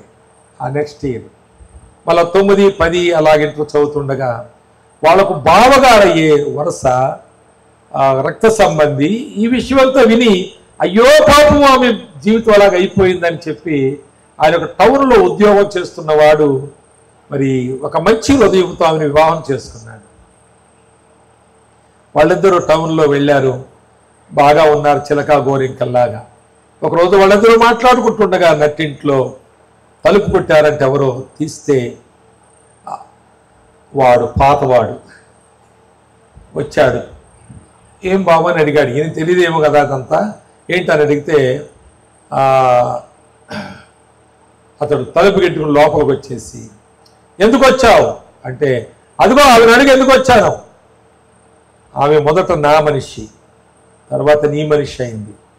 అయితే డైవర్స్ అయిపోయి సెటిల్ అయింది, 2 సంవత్సరాలు అయిపోయింది నీ వివాహం చేసుకుని, నువ్వెందుకు ఇప్పుడు వచ్చావు అని అడిగితే వాడన్నాడంట, నేను వట్టిగా రాలేదు, ఆ ముక్కును ఉన్న ముక్కు పుడకంటారా అది నేను చేయించిందే, దాని కొరకు వచ్చానన్నమాట. నెక్లెస్ ఇచ్చేసింది అమ్మా, వడ్డాణం ఇచ్చేసింది, ఇంకేమో వెండి ఇచ్చేసింది, ఇంకా నెక్లెస్లు, చెవులు ఏమో ఇచ్చేసింది. ఈ ముక్కునున్న ఒక పుడక ఆమె ఇవ్వనందువల్ల వాడు రాగలిగాడు అని ఆ సంఘటన నేను విన్నప్పుడు నా ఆధ్యాత్మిక నాయకుడు దైవజనులు జయరాజు గారని ఆయన చెప్పారు, నేను విన్నాను. ఆ ప్రాంతం ఆ ఊరు వెళ్ళినప్పుడు చూపించాడు, ఈ ఊరిలో జరిగింది ఆ సంఘటన. అయితే ఆ ముక్కు పుడక వెంటనే తీసేసి ఎలాగ ఉంది తీసేసి ఇసిరేసిందంట, ఇదిగో తీసుకుపో లోపల రాకందంట. వాడన్నాడంట, ఏంటి అంత నా మీద నీకు ఏమాత్రం ఇష్టం లేకపోతే అది ఎప్పుడో తీసి పడేయవలసింది, నా మీద ఎంతో అంత ఇష్టం ఉండే కదా ఉంచుకున్నావు, రోజు అద్దంలో చూసుకుంటలేదా, నీ ముక్కు దాంతో ఎంతో అందంగా ఉందని మురిసిపోతా లేదా, అది నీడబెట్టింది కదా, ఈ రోజేంటి నంగనాచిలాగా నువ్వు దాన్ని తీసిపడేయడం అన్నప్పుడు ఈ రెండవ వాళ్ళ బావ చేసుకున్నాడే అతడు ఏమీ మాట్లాడకుండా పరుగున వెళ్ళి బెడ్రూమ్లో పడి ఏడుస్తున్నాడట. వాడు వెళ్ళిపోయాడు. ఈ లోపలికి వెళ్ళి క్షమించమని లేక చెబుతుంటే ఆయన అన్నాడట, నీకు నేనేమి తక్కువ చేశాను, ఎందుకు ఇంకా వాడు ఉంచుకున్నావు? లేదు నేను మర్చిపోయాను. వాడు అడుగుతున్నాడు కదా, నువ్వు ఎలా మర్చిపోతావు, అర్థంలో చూసుకుంటూ ప్రతిరోజు నీ ముఖం చూసుకుంటలేదా, అది నేను పెట్టాను నీకెందుకు, ఎలా మర్చిపోగలిగావు అని చెప్పి వాడన్న మాటను మరలా ఇతను రిపీట్ చేసి, నువ్వు చాలా నన్ను మోసం చేశావు, అతని మీద నీకు మనసు పోలేదు. పాపం లేకపోవచ్చు మనసు, కానీ ఆ చిన్న వస్తువుతో పాతవాడు మరలా రాగలిగాడు. అందుకే ఆ మాట చెబుతాడు అక్కడ, మనము దేవుని కొరకు ఫలము ఫలించినట్లుగా మృతుల్లోంచి లేపబడిన వేరొక పురుషుడైన క్రీస్తును, లేక క్రీస్తునబడిన వేరొక పురుషుని చేరుకొని ఉన్నామంట 4వ వచనంలో, రోమా 7:4. 5 అంటాడు, ఇంతకు ముందు మీరు వాడుతూ ఉన్నప్పుడు మరణార్థమైన ఫలములు ఫలించారంటాడు. మనము క్రీస్తు యేసులోకి వచ్చినప్పుడు దేవుని కొరకు ఫలములు ఫలిస్తున్నాం. గతంలో వాడుతూ ఉన్నప్పుడు మరణార్థమైన ఫలములు మనం ఫలించాము. కనుక మీరు అపవాది సంబంధులైతే మరణార్థమైన ఫలాలు ఫలిస్తారు. అది ఎవరికి లాభం లేదు, నీకు లాభం లేదు. అందుకే ఇక్కడ ఈ మాట 8వ అధ్యాయంలో మొదటి నుండి నేను మీతో క్షమించండి 8వ అధ్యాయము 68వ వచనం అనుకుంటా, 68వ వచనం, అవునండి.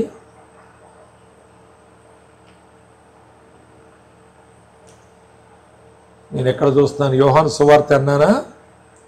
యోహాను సువార్త 8వ అధ్యాయం 6వ అధ్యాయం 6వ అధ్యాయం 68వ వచనం. సీమోను పేతురు, ప్రభువా మేము ఎవరి యొద్దకు వెళుదాము? నీవే నిత్య జీవపు మాటలు. కనుక దేవుని మాటలు ఆ మందిరంలో బోధించబడుతున్నాయి. తెల్లవారుగానే రాత్రంతా ఓలేవో కొండ మీద ఉన్నాడు, ప్రార్థన చేశాడు ఆ గ్రామం కొరకు, ఆ ప్రజల కొరకు. తెల్లవారుగానే వచ్చి దేవాలయంలో ప్రవేశించాడు. ప్రజలందరూ వచ్చి ఆయన వాక్యం వింటూ ఉండగా ఆయన కూర్చుండి అనే మాటకు అర్థం ఏంటంటే ఆయనకి ఏ పని పెట్టుకోకుండా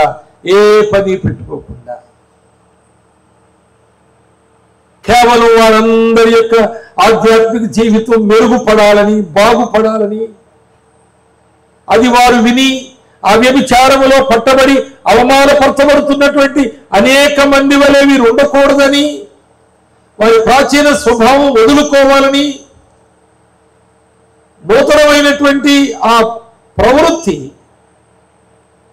వాళ్ళలో ప్రారంభించబడాలని, స్వస్థ చిత్తులు కావాలని ఆయన బోధిస్తాడు. ఈ రాత్రి కూడా ఈ వాక్యాలు ఏదో సంవత్సరంలో యానివర్సరీ మీటింగ్స్ లాగా పెట్టడం కొరకు కాదు. ఒకళ్ళ ఉద్దేశం వాళ్ళ వాడుకైతే అయి ఉండొచ్చు, కానీ దేవుడు మనతో మాట్లాడుతున్నది వాడుకగా మాత్రం కాదు. ఆయన ఉద్దేశపూర్వకంగా మాట్లాడుతున్నాడు, మనందరితో మాట్లాడుతూ ఉన్నాడు. జాగ్రత్తగా మాటలు ఆలకించాలి. నీవే నిత్య జీవపు మాటలు, ఇవి తాత్కాలికమైన జీవం కాదు. ప్రధాన యాజకులు బంట్రోతులు పిలిచారు, సమాజ మందిరపు అధికారులు వీళ్ళంతా సమావేశమయ్యారు, శాస్త్రులు పరిశీలంతా సమావేశమయ్యారు. బంట్రోతులకి ఆజ్ఞాపించారు, మీరు వెళ్ళి అక్కడ వీధిలో ఆ యేసు బోధం చేస్తున్నాడు, మీరు తీసుకురండి, అతన్ని శిక్షిందాం. మన మతాన్ని, మన రాజ్యాంగాలకు వ్యతిరేకంగా ప్రజలు రేపుతున్నాడని ఆ మాట నేరంగా పెట్టి బంట్రోతులు పంపించారు.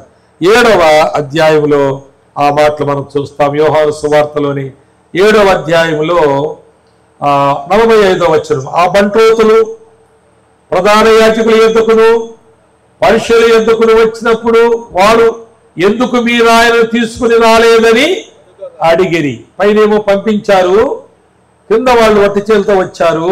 ఎందుకు తీసుకుని అడిగితే ఆ బంట్రోతులు ఆ మనుష్యుడు మాట్లాడినట్లు ఎవడను, అక్కడ నేను మాట కలుపుతాను, మీలో ఎవడను, మీ శాస్త్రంలో ఎవడను, ధర్మశాస్త్రోపదేశకుల్లో ఎవడను ఎన్నడను మాట్లాడలేదు అని ఆయన మాటలను ఆయన పట్టుకోవడానికి వెళ్ళిన శత్రువులు విని, ఇలాంటి మాటలు మన జీవితాలను బాగు చేసేవి, మనల్ని మార్చేవి. ఒకవేళ ఈయన మనం తీసుకు వెళితే మన జీవితం మనమే నాశనం చేసుకునే వాళ్ళం అవుతాము. ఒకవేళ మనం తీసుకు వెళ్ళకపోతే వాళ్ళు మనం శిక్షించి మనలను మరణానికి అప్పగించవచ్చు. ఆ సమాజ మందిరపు అధికారులు కానీ, ధర్మశాస్త్రోపదేశకులు కానీ, ప్రధాన యాజకులు కానీ ఒక శిక్ష వీళ్ళ మీద మోపి వీళ్ళని చంపేమని చెప్పవచ్చు మనల్ని. అలా చచ్చినా పర్లేదు, కానీ ఆయనను పట్టుకున్నటువంటి ఆ నేరం మన మీద వద్దు, ఆ శాపము మనకొద్దు. ఆయన మాట్లాడే ప్రతి మాట వారు విన్నారు, వారు బాగుపడి ధైర్యం చేసి వెళ్ళారు. వాళ్ళు బాగుపడ్డారు. ఇలాంటి మాటలు కలిగిన వాడిని మనం నమ్ముకోవాలి. మనం నమ్ముకున్నామని చెబుదాం, మన డ్రెస్సులు విప్పేద్దాం, మన శిరస్త్రాలను తీసేద్దాం, ఈటలు బుద్ధి అక్కడ పడేద్దాం.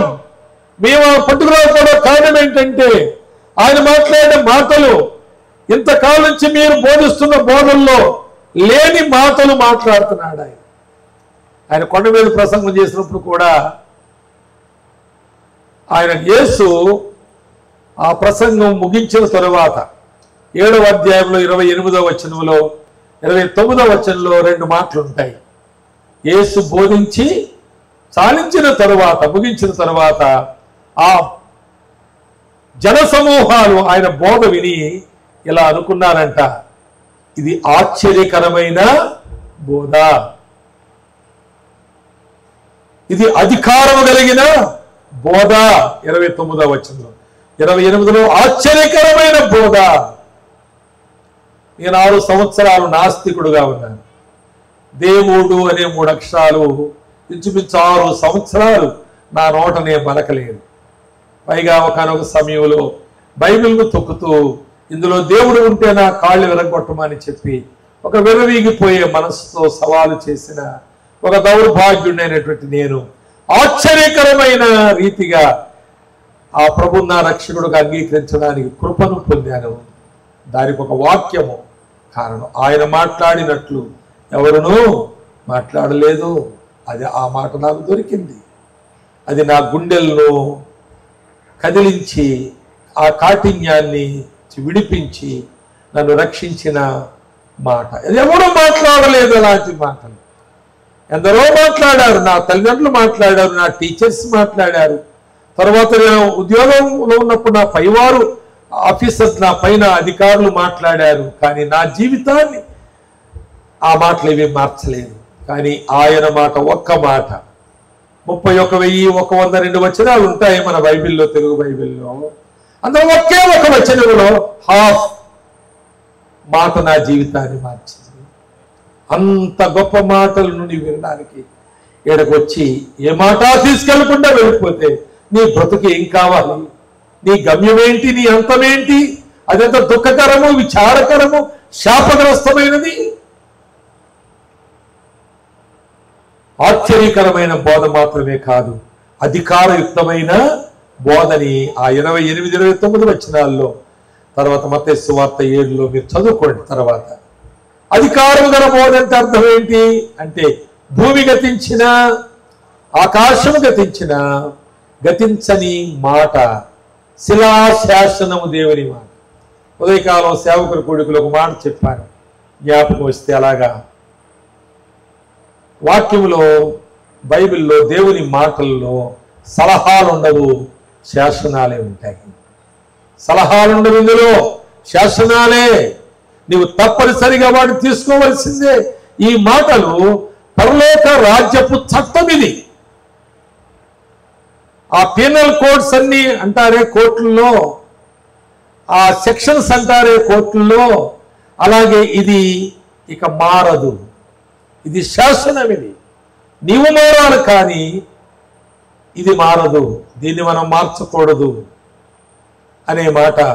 ఇన్ని మాటలు చెప్పబడుతూ ఉన్నటువంటి ఆ మందిరములో వారందరూ వింటూ వారు మారుమనసు పొంది వారు ప్రభునందు ఆనందించి ఆయన పిల్లలుగా దీవించబడుతుండగా ఆ మాటలు వినని ఆమె వ్యభిచారములో పట్టబడింది. కనుక ఇక్కడ ఖచ్చితంగా నేను చెప్పే మాట ఏంటంటే, ఈ వచనాలన్నిటినీ నేను ఆధారం చేసుకుని, నీవు దేవుని మాట వినకపోతే నీవు పాపములోనే చస్తావు.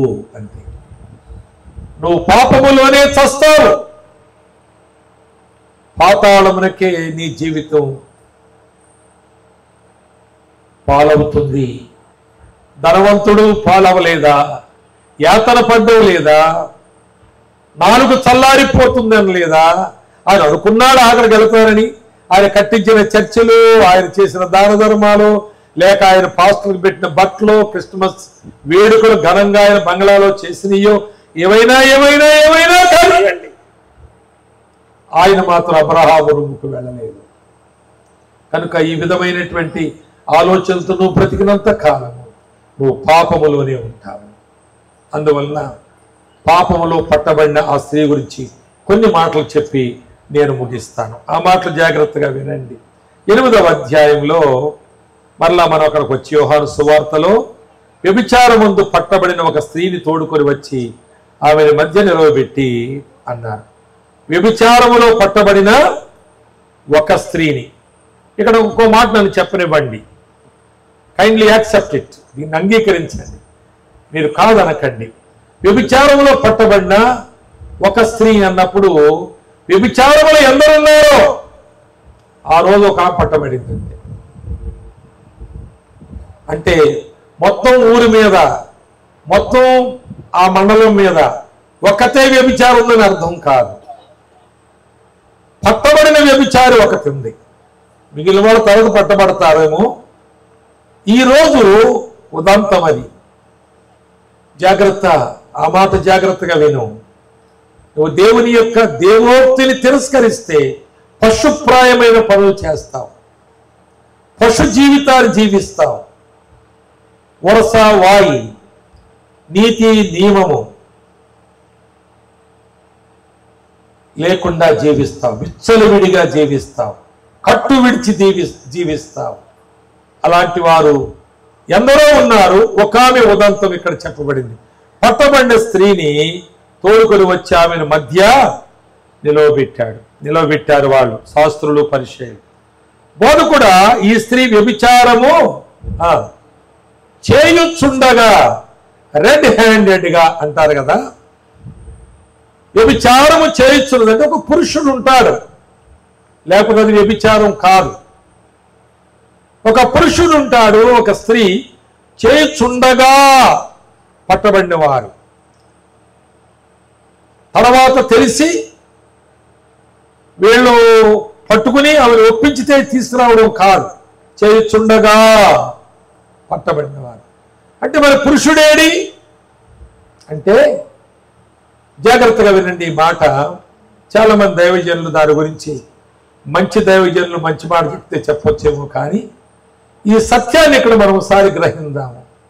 మోషే ధర్మశాస్త్ర ప్రకారము అలాగూ పట్టబడిన వారిని రాళ్ళు పెట్టి కొట్టి చంపడం, అసలు అన్ని శిక్షల కంటే రాళ్ళు పెట్టి కొట్టి చంపడం, సిలువ అనేది ఒక అనాగరికమైన శిక్షే. వాళ్ళ తాళతో కట్టారు దొంగలిద్దరిని, కాళ్ళు కింద కట్టేశారు, ఆ చెయ్యి కట్టేశారు, అలాగే ఉంచేశారు. ఏదో ఒక సమయంలో కాళ్ళు విరగొట్టారు, అది వాళ్ళ విధానం అది. కానీ వాళ్ళు ఎక్కడ ఎవరు దెబ్బ కూడా వేయలేదు. క్రీస్తు యేసును హింసించినట్లుగా ఆ దొంగల్ని హింసించలేదు. అది ఒక అనాగరికమైన శిక్షా విధి మాత్రమే. కానీ రాళ్ళు పెట్టుకొట్టి చంపడం అంటే హృదయ విదారకమైన శిక్ష అది. తర్వాత అందరూ రాళ్ళు పెట్టుకొట్టి చంపాలని అంటే అందరూ అర్థం ఏంటంటే, అలాంటి అవినీతి, అక్రమము, వ్యభిచారము, మరొకటి ఏదైనా మేము ఖండిస్తున్నాం అని చెప్పడం.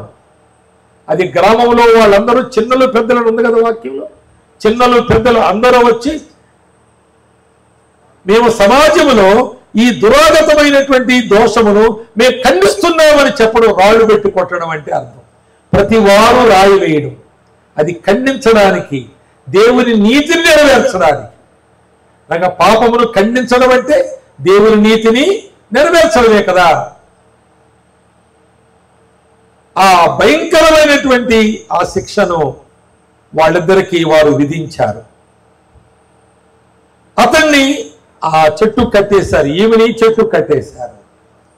అందరూ కలిసి మండ్రాలతో కొడుతున్నారు. ఆ దెబ్బలు తగులుతున్నాయి. కెవ్వు కెవ్వమంటున్నాడు, అరుస్తున్నాడు. రాయి తగలకుండా కాపాడాలనుకుంటున్నాడు, కాపాడుకోలేకపోతున్నాడు. కొట్టి కొట్టి రక్తం తల పగిలి చిట్లిపోయి, కన్ను పోయి, చేతులు దెబ్బలు తినేసి, ఒళ్ళంతా గాయములు తగిలి అలాగే కూలబడిపోయాడు, చచ్చిపోయాడు. ఇవన్నీ ఆమె అక్కడ చూస్తుంది అనుకుందాం. నెక్స్ట్ వాళ్ళకి తిరిగితే నాగతి కూడా అంతే. తన హృదయంలో ఆ భయంకరమైన చావును ఎదుర్కొనే గడియలు ఎంతో దూరంగా లేవు. ఆ ఆవేదనతో ఆమె భయంగా ఉండగా, ఆ చావు యొక్క వికృత రూపాన్ని ఆమె చూడగా, వీళ్ళందరూ ఇటు తిరిగారు. ఏసేంద్ర అన్నాడు, ఆగండ్రా అన్నాడు ఒక ఆయన. యేసు క్రీస్తు దేవాలయంలో ఉన్నాడు మన ఊరిలోనే. దీన్ని తీసుకెళ్దాం, ఆడు చచ్చిపోయాడు, పోనీయండి వాడిని, దీన్ని తీసుకెళ్దాం, చంపుతాం, తర్వాత రాళ్ళు ఉంచుకోండి దగ్గరే. తీసుకువెళ్ళి, నువ్వు ఈమెను వ్యభిచారంలో పట్టబడింది, మోషే ధర్మశాస్త్రం రాళ్ళు పెట్టుకొని చంపమంది, నువ్వేమో పాపిని రక్షిస్తాను నువ్వంటున్నావు, ఏమంటావో చెప్పు అని అడిగాను. ఒకవేళ యేసు ప్రభు ఆమెను వదిలేయండి అంటే మోషే ధర్మశాస్త్రం వ్యతిరేకిస్తున్నావా నువ్వు అంటారు, ఆ నేరం మోపుతారు. లేదు చంపేయండి అంటే మరి నువ్వు రావడం ఎందుకు, ఇంకే లోకానికి రక్షిస్తాను వచ్చావు కదా అని అలా విక్కరిస్తారు. ఏ విధంగానైనా మాట ఎలా చూడండి, 6వ వచనంలో 8:6లో ఆయన మీద నేరము మోపవాలని ఆయన్ను శోధించచ్చు ఇలాగునా అడిగిరి. అంతేగాని ఆమెను ఆయన వదిలిస్తే వదిలేసిపోదామని కాదు, ఆయన వదిలిస్తే మనం ఇవి శిక్షించకుండా వదిలేద్దామని కాదు, రాళ్ళు పెట్టుకుని వచ్చాడు. అప్పుడు యేసు ప్రభువు ఆయన వంగి నేల మీద ఏమో వ్రాయొచ్చుండెను. ఈ మాట 2 సార్లు ఉంటుంది అక్కడ. వారు మరి ఎక్కువగా శోధిస్తూ అడుగుతుంటే ఆయన వంగి నేల మీద ఏమో వ్రాస్తున్నాడు. దీనికి కూడా దైవజనులు మంచి భాష్యం చెబుతారు, అది అలా ఉంచండి. ఆ కాంటెక్స్ట్కి నన్ను ఇలా చెప్పనియండి. నాకు అర్థమైన మేరకు సులభంగా చెబుతున్నాను, ఏ వేదాంతం ఇందులో లేదు.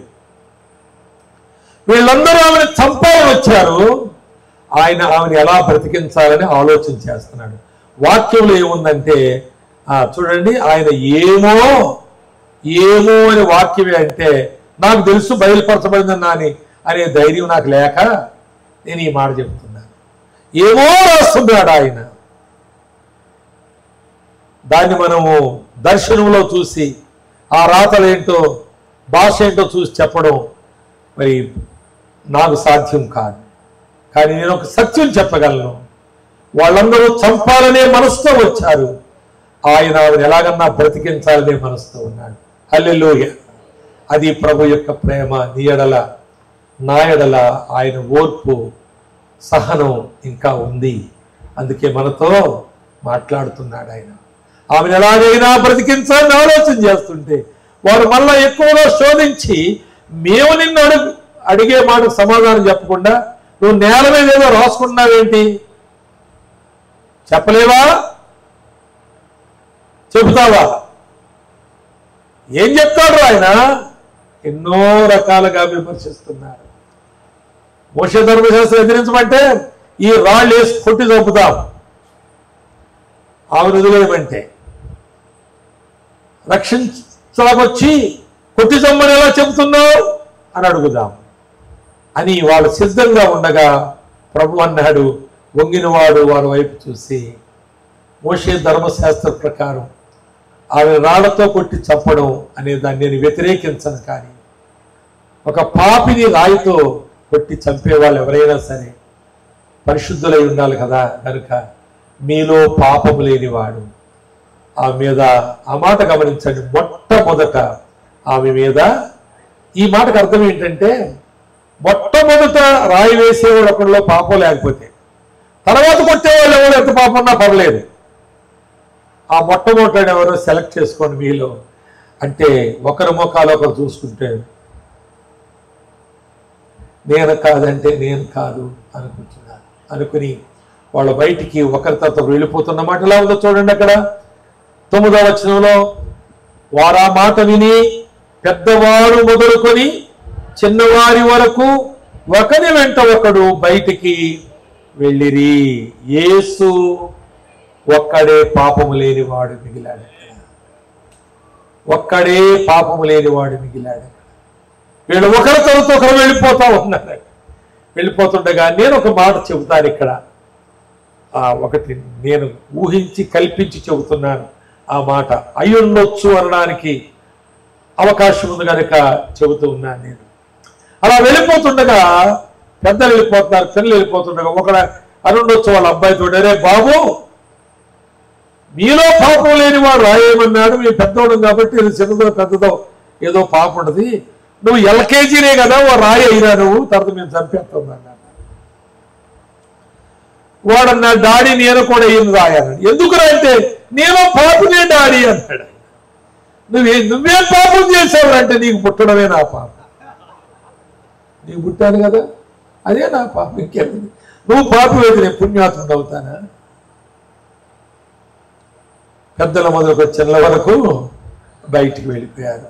యేసు ఒక్కడే మిగిలాడు. అప్పుడు ఆయన చూడండి, ఆ మాట గమనించండి. ఆయన యేసు తల ఎత్తి 10వ వచనంలో యేసు తల ఎత్తి చూచి అమ్మా, ఇలారా నేను దీనికి ఒక మాట నేను సమరయిస్తే గురించి మాట్లాడుతున్నాను. ఆయన అన్నాడు 26వ వచనంలో సమరయ స్త్రీ విషయంలో 4వ అధ్యాయంలో, క్రీస్తనబడిన మెస్సయా వచ్చునని నేను ఎరుగుదును అంటే నేనే అన్నాడు. ఎన్ని అక్షరాలు అవి? 2 అక్షరాలు. అమ్మా అన్నాడు ఇక్కడ. ఇవి 2 అక్షరాలు, 2 అక్షరాలు వాళ్ళ జీవితాలు మార్చివేసినాయి. 2 అక్షరాలు. ఎన్ని బోధలు కావాలండి? ఎంతకాలం వింటావు బోధలు? ఇంకెన్ని ఉదాహరణలు చెప్పాలి? ఇంకెందరి సాక్ష్యాలు చెప్పాలి? ఎందరి జీవితాలు దేవుడి చేత దీవించబడినవి నీకు చూపించాలి? ఎందరో ఆయన మాటకు లోబడి వర్ధిల్లారో బైబిల్లోనే ఉన్నారు, బయట కూడా ఉన్నారు కదా. ఇంకెన్ని బోధలు చేయాలి నీవు మార్పు తెచ్చుకోవడానికి? ఇందాక పాపిని ఒప్పుకుని శ్రీపాల్ గారు చెప్తున్నారు, వాళ్ళ పాపాలని కూడా పట్టుకుపోతారు అన్నట్టుగా మనం ఉందామా? అలా జీవిందామా మనం? వాటిని విడిచిపెట్టొద్దా మనం? అమ్మా అని అన్నప్పుడు అంతవరకు ఎన్ని దూషణ మాటలు మాట్లాడారు. ఆమెను తీసుకొచ్చేటప్పుడు వ్యభిచారంలో పట్టబడినప్పుడు ఆమెను చంపడానికి పళ్ళు నూరుతూ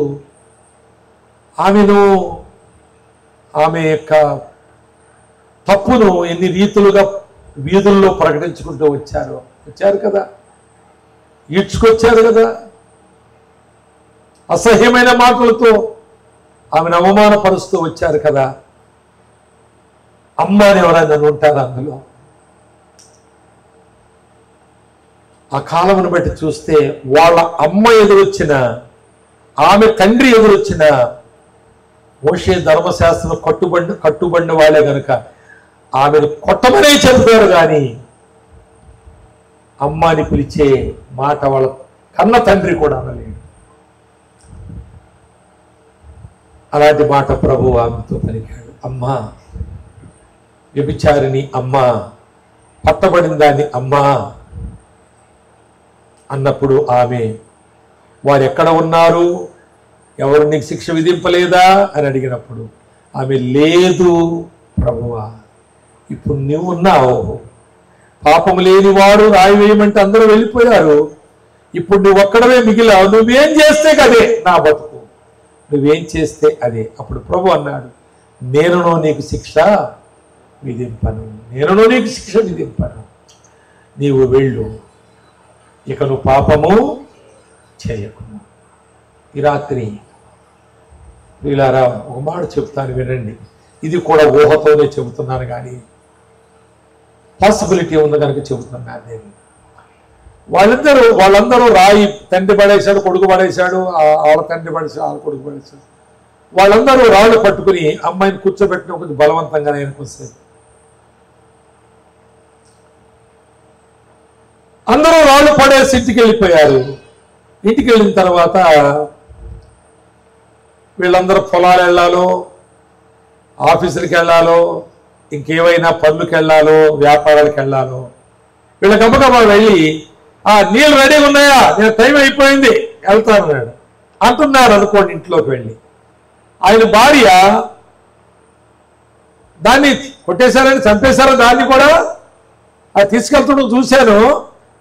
యేసుప్రభు తీసుకెళ్తారు కదా మీరు మందిరానికి, చంపేశారా అని అడిగితే ఆయన అంటున్నాడు, అనుకుందాం ప్రతి స్త్రీ వాళ్ళు అడుగుతారు కదా, పురుషులు అడుగుతారు కదా, అడిగినప్పుడు ఈయన అంటున్నాడు దానితో ఎందుకు లేదు, నీళ్ళు వేడి చేయని స్నానం చేసుకోవాలి, టైం అవుతుంది అన్నాడు. అంత కోపం ఎందుకండి మీకు, టిఫిన్ పెట్టు ముందు నువ్వు, వంట అయిందా అంటున్నాడు. అంత కోపం ఏంటండి మీకు, కొట్టేశాను అడిగితేనే కొట్టి చంపేశాను అయిపోను కదా. అప్పుడు ఆ కుర్రోడు అంటున్నాడు, మమ్మీ కొట్టలేదు, అంకుల్ దగ్గరికి తీసుకెళ్లారు కదా, నేను కూడా వెళ్ళాను రాయి పట్టుకుని, నేను బాబు నడవరా, ఓ రాయి నువ్వు కూడా వేయరా, దేవుని నీతి నెరవేర్చిన అడుగుతావు, నీకు పుణ్యం ఉంటుందని నన్ను కూడా డాడీ తీసుకెళ్ళాడు, వెళ్ళాను. అయితే అక్కడ అంకుల్ అన్నాడు, మీలో పాపం లేని రాయేమన్నాడు. డాడీ రాయి కింద పడేశాడు మమ్మీ. ఏమైందో ఏం చేశాడో డాడీ నాకు తెలియదు. ఆయన బయటికి వెళ్తూ నన్ను అంటున్నాడు, ఒరే బాబు నువ్వేరా రాయి అంటున్నాడు నన్ను. నాకు భయం అయింది మమ్మీ, ఎందుకంటే నేను ఆయనకు పుట్టినోడే కదా అని భయం అయింది, నేను కూడా రాయలేదు. ఏమండి మీరు ఏం పాపం చేశారండి, ఎందుకు రాయలేదని మీరు ఎంతో మంచోళ్ళు అనుకున్నానండి నేను. మీరు అప్పుడప్పుడు ఎక్కడికో వెళ్తే లేట్ అయిందంటే ఫ్రెండ్స్తో ఉన్నారు అనుకుంటున్నానండి. ఒక రోజు 2 రోజులు మీరు రాకపోతే మీరు ఓవర్ టైం చేస్తారనుకున్నానండి నేను. కానీ మీరు ఏం చేశారండి, ఏ గుడిసెలో దూరారండి, ఎవరు అర్థమైందా? వినండి, ఇదెందుకు చెప్తున్నానంటే మీకు నేను, ఊరంతా గందరగోళంలో ఉంది, వంట లేదు, వేడి నీళ్ళు లేవు, టిఫిన్ బాక్స్ లేదు, ముందు నువ్వేం పాపం చేసి చెప్పిన ప్రతి ఇంటిలోనూ గొడవే, ప్రతి ఇంటిలోనూ గొడవే ఊరంతా. కానీ ఈ ఒక్కటి మాత్రం హల్లెలూయా స్తుతి మహిమ ఎల్లప్పుడూ దేవునికి ఇచ్చదని పాట పాడుకుంటూ వెళ్ళిపోతుంది, సంతోషంగా వెళ్ళిపోతా ఉంది. ఇటు వచ్చేటప్పుడు మేమంతా పరిశుద్ధులు, ఇదిగో పాపిని పట్టుకున్నామని ఆళ్ళు తీసుకొచ్చారు. అటు వెళ్ళేటప్పుడు మేమందరం పాపులు వేడి వెళ్ళిపోయారు. ఈ ఒక్కతే పరిశుద్ధపరచబడి వెళ్తుందట. క్రీస్తులో అది నీకు రాత్రి దొరుకుతుంది, వదిలిపెట్టుకుని వెళ్ళొద్దు. చివరి మాట చెప్పిన, ఒకవేళ వాళ్ళు అతన్ని కూడా చంపకుండా ఇద్దరిని యేసు ఎదురు తీసుకువెళితే యేసుప్రభు ఇద్దరిని రక్షించేవాడా లేదా, విడిపించేవాడా లేదా? వాడు సావకపోను, వాడు చంపేశారు కాబట్టి ఆ శవం అక్కడ ఉండిపోయింది. ఈమె చంపకముందు తీసుకువెళ్ళబడింది కనుక ఈమెకు రక్షణ దొరికింది. నీవు అంతే, చనిపోయిన వాళ్ళు ఎవరో చనిపోయారు ఈ ఊర్లో. క్రైస్తవులు పడిన వారు అబ్రహాము సంతానం అనబడి సాతాను అపవాది సంబంధులుగా బ్రతికినటువంటి వారు చచ్చిపోయారు. పోయి నువ్వు బతుకున్నావు, నీకు ఈ రక్షణ ఉంది, వదులుకోవద్దు. ఇంకో మాట చెప్తాను వినండి, మీలో పాపము లేని వాడు రాయి వేయమంటే రాళ్ళన్నీ కింద పడేసి మేము పాపము మహాప్రభు అంటే వాళ్ళందరూ రక్షించేవాడా లేదా చెప్పండి? వాళ్ళందరూ రక్షణ దొరికేదా, దొరకకపోతుందా? చచ్చినోడు బతుకుంటే వాడికి రక్షణ దొరుకును, ఆవిడ చంపడానికి వెళ్ళిన వారికి రక్షణ దొరుకును. కానీ వాడు చచ్చిపోయాడు, వీరు ఒప్పుకోలేకపోయారు. ఆ ఒక్కతే ప్రభువా అన్నది. అంటే ఇక నేను నీ డిస్పోజల్లో ఉన్నాను, నువ్వు చంపుతావో బతికిస్తావో నిన్ను నా ప్రభువుగా అంగీకరిస్తున్నాను. ఈ సమయంలో నువ్వు అమ్మా అన్నావు, నేను ప్రభువా అన్నాను. మరిద్దరికి కూడా ఆధ్యాత్మికమైన బంధం ఏర్పరచబడి నేను దేవుని బిడ్డనయ్యాను అంటే మనం బ్రాకెట్లో పెట్టుకోవచ్చు ఈ మాటలు. నేను దేవుని బిడ్డనయ్యాను, నేను ఆయన బిడ్డనయ్యే అధికారం నాకు దొరికింది, నేను నా తండ్రితో ఉండడానికి అవకాశం దొరికింది అని ప్రభువు అని చెబితే అవును వెళ్ళు, ఇక నువ్వు పాపము చేయకు. ఆమె వెళ్ళి పరిశుద్ధంగా బ్రతికింది. పాపిని చంపడానికి వెళ్ళడంతో పాతాళం పాలైపోయారు. ఈ రాత్రికి ఉన్నవారు ఎవరు కూడా రక్షణ లేకుండా వెనక్కి వెళ్ళక్కర్లేదు. అందరికీ ఆయన రక్షణ ఇచ్చేవాడు, అందరికీ రక్షణ ఇచ్చేవాడు. మూడోసారి చివరి మాట చెప్తాను వినండి. 2 కుక్కలు దెబ్బలాడుకుని, బాగా వినండి ఈ మాటలు, ఇవే మీకు మిగులుతాయి. మీ హృదయంలో మిమ్మల్ని పొడుస్తూ ఉండే మాటలు చెప్తారు. 2 కుక్కలు దెబ్బలాడుకుని ఒక నేల బావిలో పడిపోయి అంట. అంటే అవి మురుక్కుంటూ వెళ్ళి అందులో పడ్డాయి. అందులో వాడు కూడా మురుక్కుంటున్నాయంట, ఒకదాని మీద మురుగుతూ ఉన్నాయంట. దారిని పోతున్నటువంటి ఒక బాటసారి ఎంటో కుక్కలతో పడ్డట్టున్నాయి పాపం, వాటిని తీయాలని చెప్పి అష్ట కష్టాలు పడి నెమ్మదిగా లోపలికి దిగి కుక్కల్ని రమ్మన్నాడు, రండి పైకి తీస్తానని. ఒక కుక్క గబగబా వచ్చి భుజాల మీద కూర్చుందంట. గబగబా వెళ్ళాడు, బయట విడిచిపెట్టేశాడు దాన్ని. ఎలాగో కష్టపడి వెళ్ళాడు, ఇవన్నీ కొట్టుకుపోయినా ఏమైనా దాన్ని బతికించారే తృప్తితో విడిచిపెట్టి రెండో కుక్క కొరకు మళ్ళా ప్రయాసతో కిందకి దిగితే అది మొరుగుతుందంట, ఎదురు తిరుగుతుందంట. ప్రియులారా, చాలాసేపు ప్రతిమాలి ఆయన అనుకున్నాడంట, దాని భాష నాకు రాదు, నా భాష దానికి రాదు. కానీ దాని అభిప్రాయం ఇలా ఉన్నట్టుంది. నేనేమైనా పక్క కుక్కను అనుకున్నావా, దానిలాగా జాతిహీన కుక్కను అనుకున్నావా, నా జాతి ఏమనుకున్నావు, నా బలమేమనుకున్నావు, నువ్వు తీస్తే బయటకు వచ్చి బ్రతికితే నా గొప్పతనం ఏముంది, నేనే బయటకు వస్తాను రా, పోరా నువ్వు, నీ దారి నువ్వు పో అన్నట్టుగా ఆయనకు అనిపించి ఆయన దాన్ని వెళ్ళిపోయాడు. 2-3 రోజుల తర్వాత అదే దారిని తిరిగి వస్తూ ఆ కుక్క ఏమైందని చూస్తే అది చచ్చి ఉబ్బిపోయి నీళ్ల మీద తేలిపోయిందంట. ప్రియులారా, ఈ రాత్రి నిన్ను ప్రశ్న వేస్తాను, నేను చెప్పు. ఆ రెండవ కుక్క రక్షకుడు లేక చచ్చిపోయిందా, రక్షకుడి దగ్గరకు రాక చచ్చిపోయిందా? తల్ల వంచండి, ప్రార్థన చేసుకుందా. తల్ల వంచండి. నీవు ఆ మొదటి కుక్కవా, రెండవ కుక్కవా? మొదటి కుక్కవైతే నువ్వు బ్రతికినట్లే, రెండవ కుక్కవైతే ఇంకా నువ్వు మరణంలోనే ఉన్నావు. నిత్య జీవపు మాటలు నువ్వు విన్నావు, మరణంలోనే మిగిలిపోయావేమో. నువ్వు రెండో కుక్కగా వెళతావా ఇంటికి, మొదటి కుక్కగా వెళతావో నాకు తెలియదు. అది నీకు తెలుసు, తదుపరి దేవునికి ఆ విషయం తెలుసు.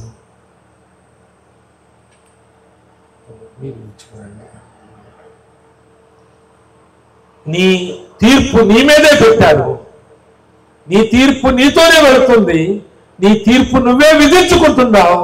నువ్వేం చేస్తావో చేసుకో. ఆఖరి ప్రార్థన దేవుని సేవకులు చేస్తే మీటింగ్ అయిపోతుంది. ప్రభువా, నేను ఆ మొదటి కుక్క వలే బ్రతుకుతాను ఇక మీదట, మొదటి కుక్క వలే బ్రతుకుతాను నేను ఇక మీదట, రెండవ కుక్క వలే నేను ఆ భయంకరమైన చావుకు నేను గురి కాకూడదు. ఆ యొక్క అతి నీచమైనటువంటి ఆ దుర్వాసనకరమైన పాపములో నేను ఇక బ్రతకకూడదు. ఆ మొదటి కుక్క వలె నీ భుజముల మీదకెక్కి బయటపడతాను ప్రభు అని నువ్వు ప్రార్థన చేస్తే నీ జీవితంలో ఒక గొప్ప ప్రారంభము జరుగుతుంది. అది నీ జీవితానికి నిత్యత్వంలో నీ వారసత్వాన్ని నిర్ణయిస్తుంది.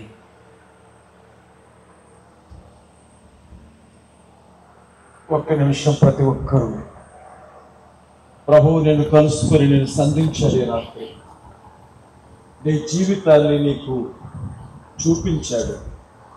ఇప్పటిదాకా దేవుని మాటలు విన్న నువ్వు ఈ చివరి క్షణంలో ఒక మంచి తీర్మానం లేకుండా, ఓ మంచి నిర్ణయం లేకుండా త్వరపడి లేచిపోవద్దు, త్వరపడి లేచిపోవద్దు. తన సేవకుని నిలబెట్టి నీ క్షేమం కోరి, తన సేవకుని నిలబెట్టి నీ క్షేమం కోరి ప్రతికూలమైన పరిస్థితుల మధ్య ప్రశస్తమైన మాటలు నీకు వినిపించాడు.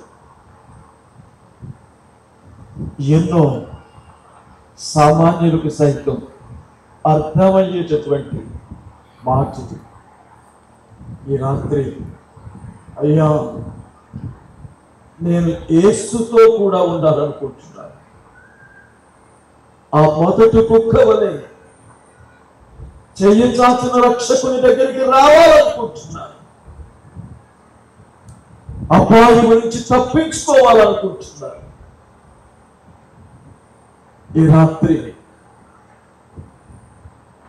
మరణపు ముంగిటిలోనికి వెళ్ళిన ఆ పాపాత్మురాలు ప్రభువా అని పిలవగానే పరిశుద్ధురాలుగా మార్చబడింది. ఊరంతా ఆందోళనలో ఉందేమో గాని ఆమె ఆనందంలో మునిగిపోయింది. ఈ రాత్రి నీ జీవితం కూడా అలా ప్రభావితం కావాలని, ప్రభువుతో ఉండాలని ఆశపడుతున్నట్లయితే నీవు కూర్చున్న చోటే నీ కుడి హస్తాన్ని చూపించి నీ కొరకు ప్రార్థించబోతున్నావు. ఓ మంచి తీర్మానం లేకుండా వెళ్ళొద్దు. దయచేసి జ్ఞాపకం చేస్తూ ఈ రాత్రి దేవుడు నిన్ను కలుసుకున్నాడు, తన సేవకు నిలబెట్టి నీతో మాట్లాడాడు. ఈరోజు జ్ఞాపకం చేస్తూ ఇంకెంతకాలం చిన్న చిన్న బలహీనతలు నీలో పెట్టుకుని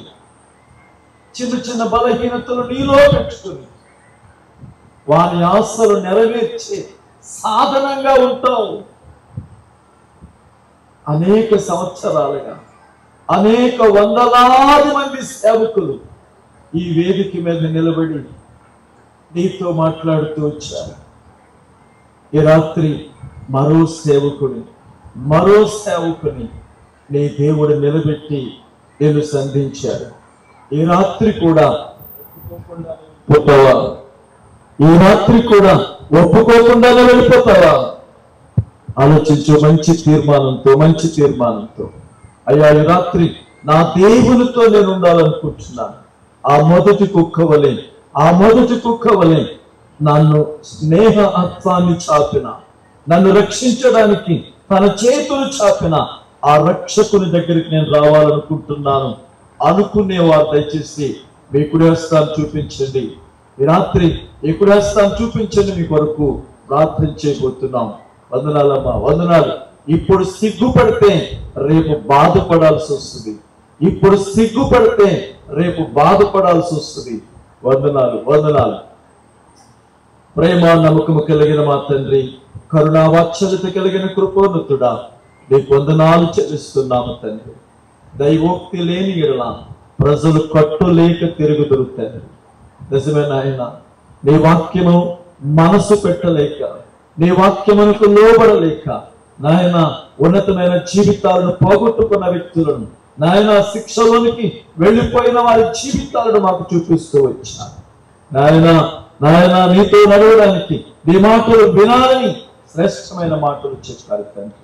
ఎదుగో నాయన, పాపంలో పట్టబడిన స్త్రీ నాయన రక్షింపబడినట్లుగా తండ్రి, లోకమంతా చంపడానికి ప్రణాళిక వేస్తే బ్రతికించడానికి ఆలోచన చేసి జీవాన్ని అనుగ్రహించిన మహాదేవుడా, ఎదుగో నాయన ఈ రాత్రి ఆ మాటల చేత సంధించబడిన నీ బిడ్డలు తండ్రి, నీతో నడవడానికి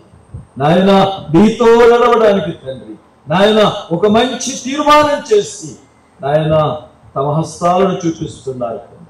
అటు వారందరినీ జ్ఞాపకం చేసుకున్న తీర్మానాలు స్థిరపరిచి నీ కొరకు బ్రతకగలిగినట్లు నాయన సమాజంలో సాక్షులుగా, సంఘంలో నాయన నీ కొరకు ఫలవరితముగా ఉండున్నట్లు ప్రతి ఒక్కరిని దీవించమని ప్రార్థిస్తున్నాను. ఈ రాత్రి నీ వాక్యం అందించిన నీ సేవకుని కూడా దీవించండి బాబు. నాయన నిరంతరం నిర్విరామముగా పరిగెడుతున్న నీ సేవకునికి శ్రేష్టమైన ఆరోగ్యమునిచ్చి అనేకులను అమరత్వానికి వారసులుగా చేయడానికి నాయన నీ దాసునికి మంచి తలంపులను అనుగ్రహించండి తండ్రి. ఎరుగో ప్రభువా, ఈ పరిచర్యలో చేతులు కలిపిన ప్రతి వారిని దీవించండి నాయన ఈ పరిచర్యను కొనసాగిస్తున్న ప్రియులు పెద్దలు జకరే గారిని బట్టి కూడా మీకు వందనాలు చెల్లిస్తున్నాం బాబు. నీకు వందనాలు. ఈ రాత్రి కూడికంతటిని నాయన నీవు ఎంతో మహిమకరముగా జరిగించావు. ఆరంభంలో కొంచెం గలిబిలి జరిగిన నాయన సమస్తమును చక్కబరిచి సమాధానముగా జరిగించావు తండ్రి. ఆ రోజున గలిబిలి సముద్రంలో ఆకస్మికముగా సంభవించిన తుఫానును గద్దించినట్లు ఈ రాత్రి ప్రకృతిని నాయన నీవు శాసించి ఈ కూడికను సంతోషకరంగా దీవెనకరంగా జరిగించావు తండ్రి. ఇంత కార్యం చేస్తున్న నీకు ఏమి ఇవ్వగలం? ఆయన ఏమి ఇవ్వలేము కానీ తల ఉంచి కృతజ్ఞతాస్తుతులు చెల్లిస్తున్నాం. అంగీకరించండి నాయన. మరి సమస్తములను మేలు చేసి మహిమ పొందమని యేసుక్రీస్తు వారి యొక్క నామంలో అడిగి వేడుకొంచున్నాము తండ్రి. ఆమేన్.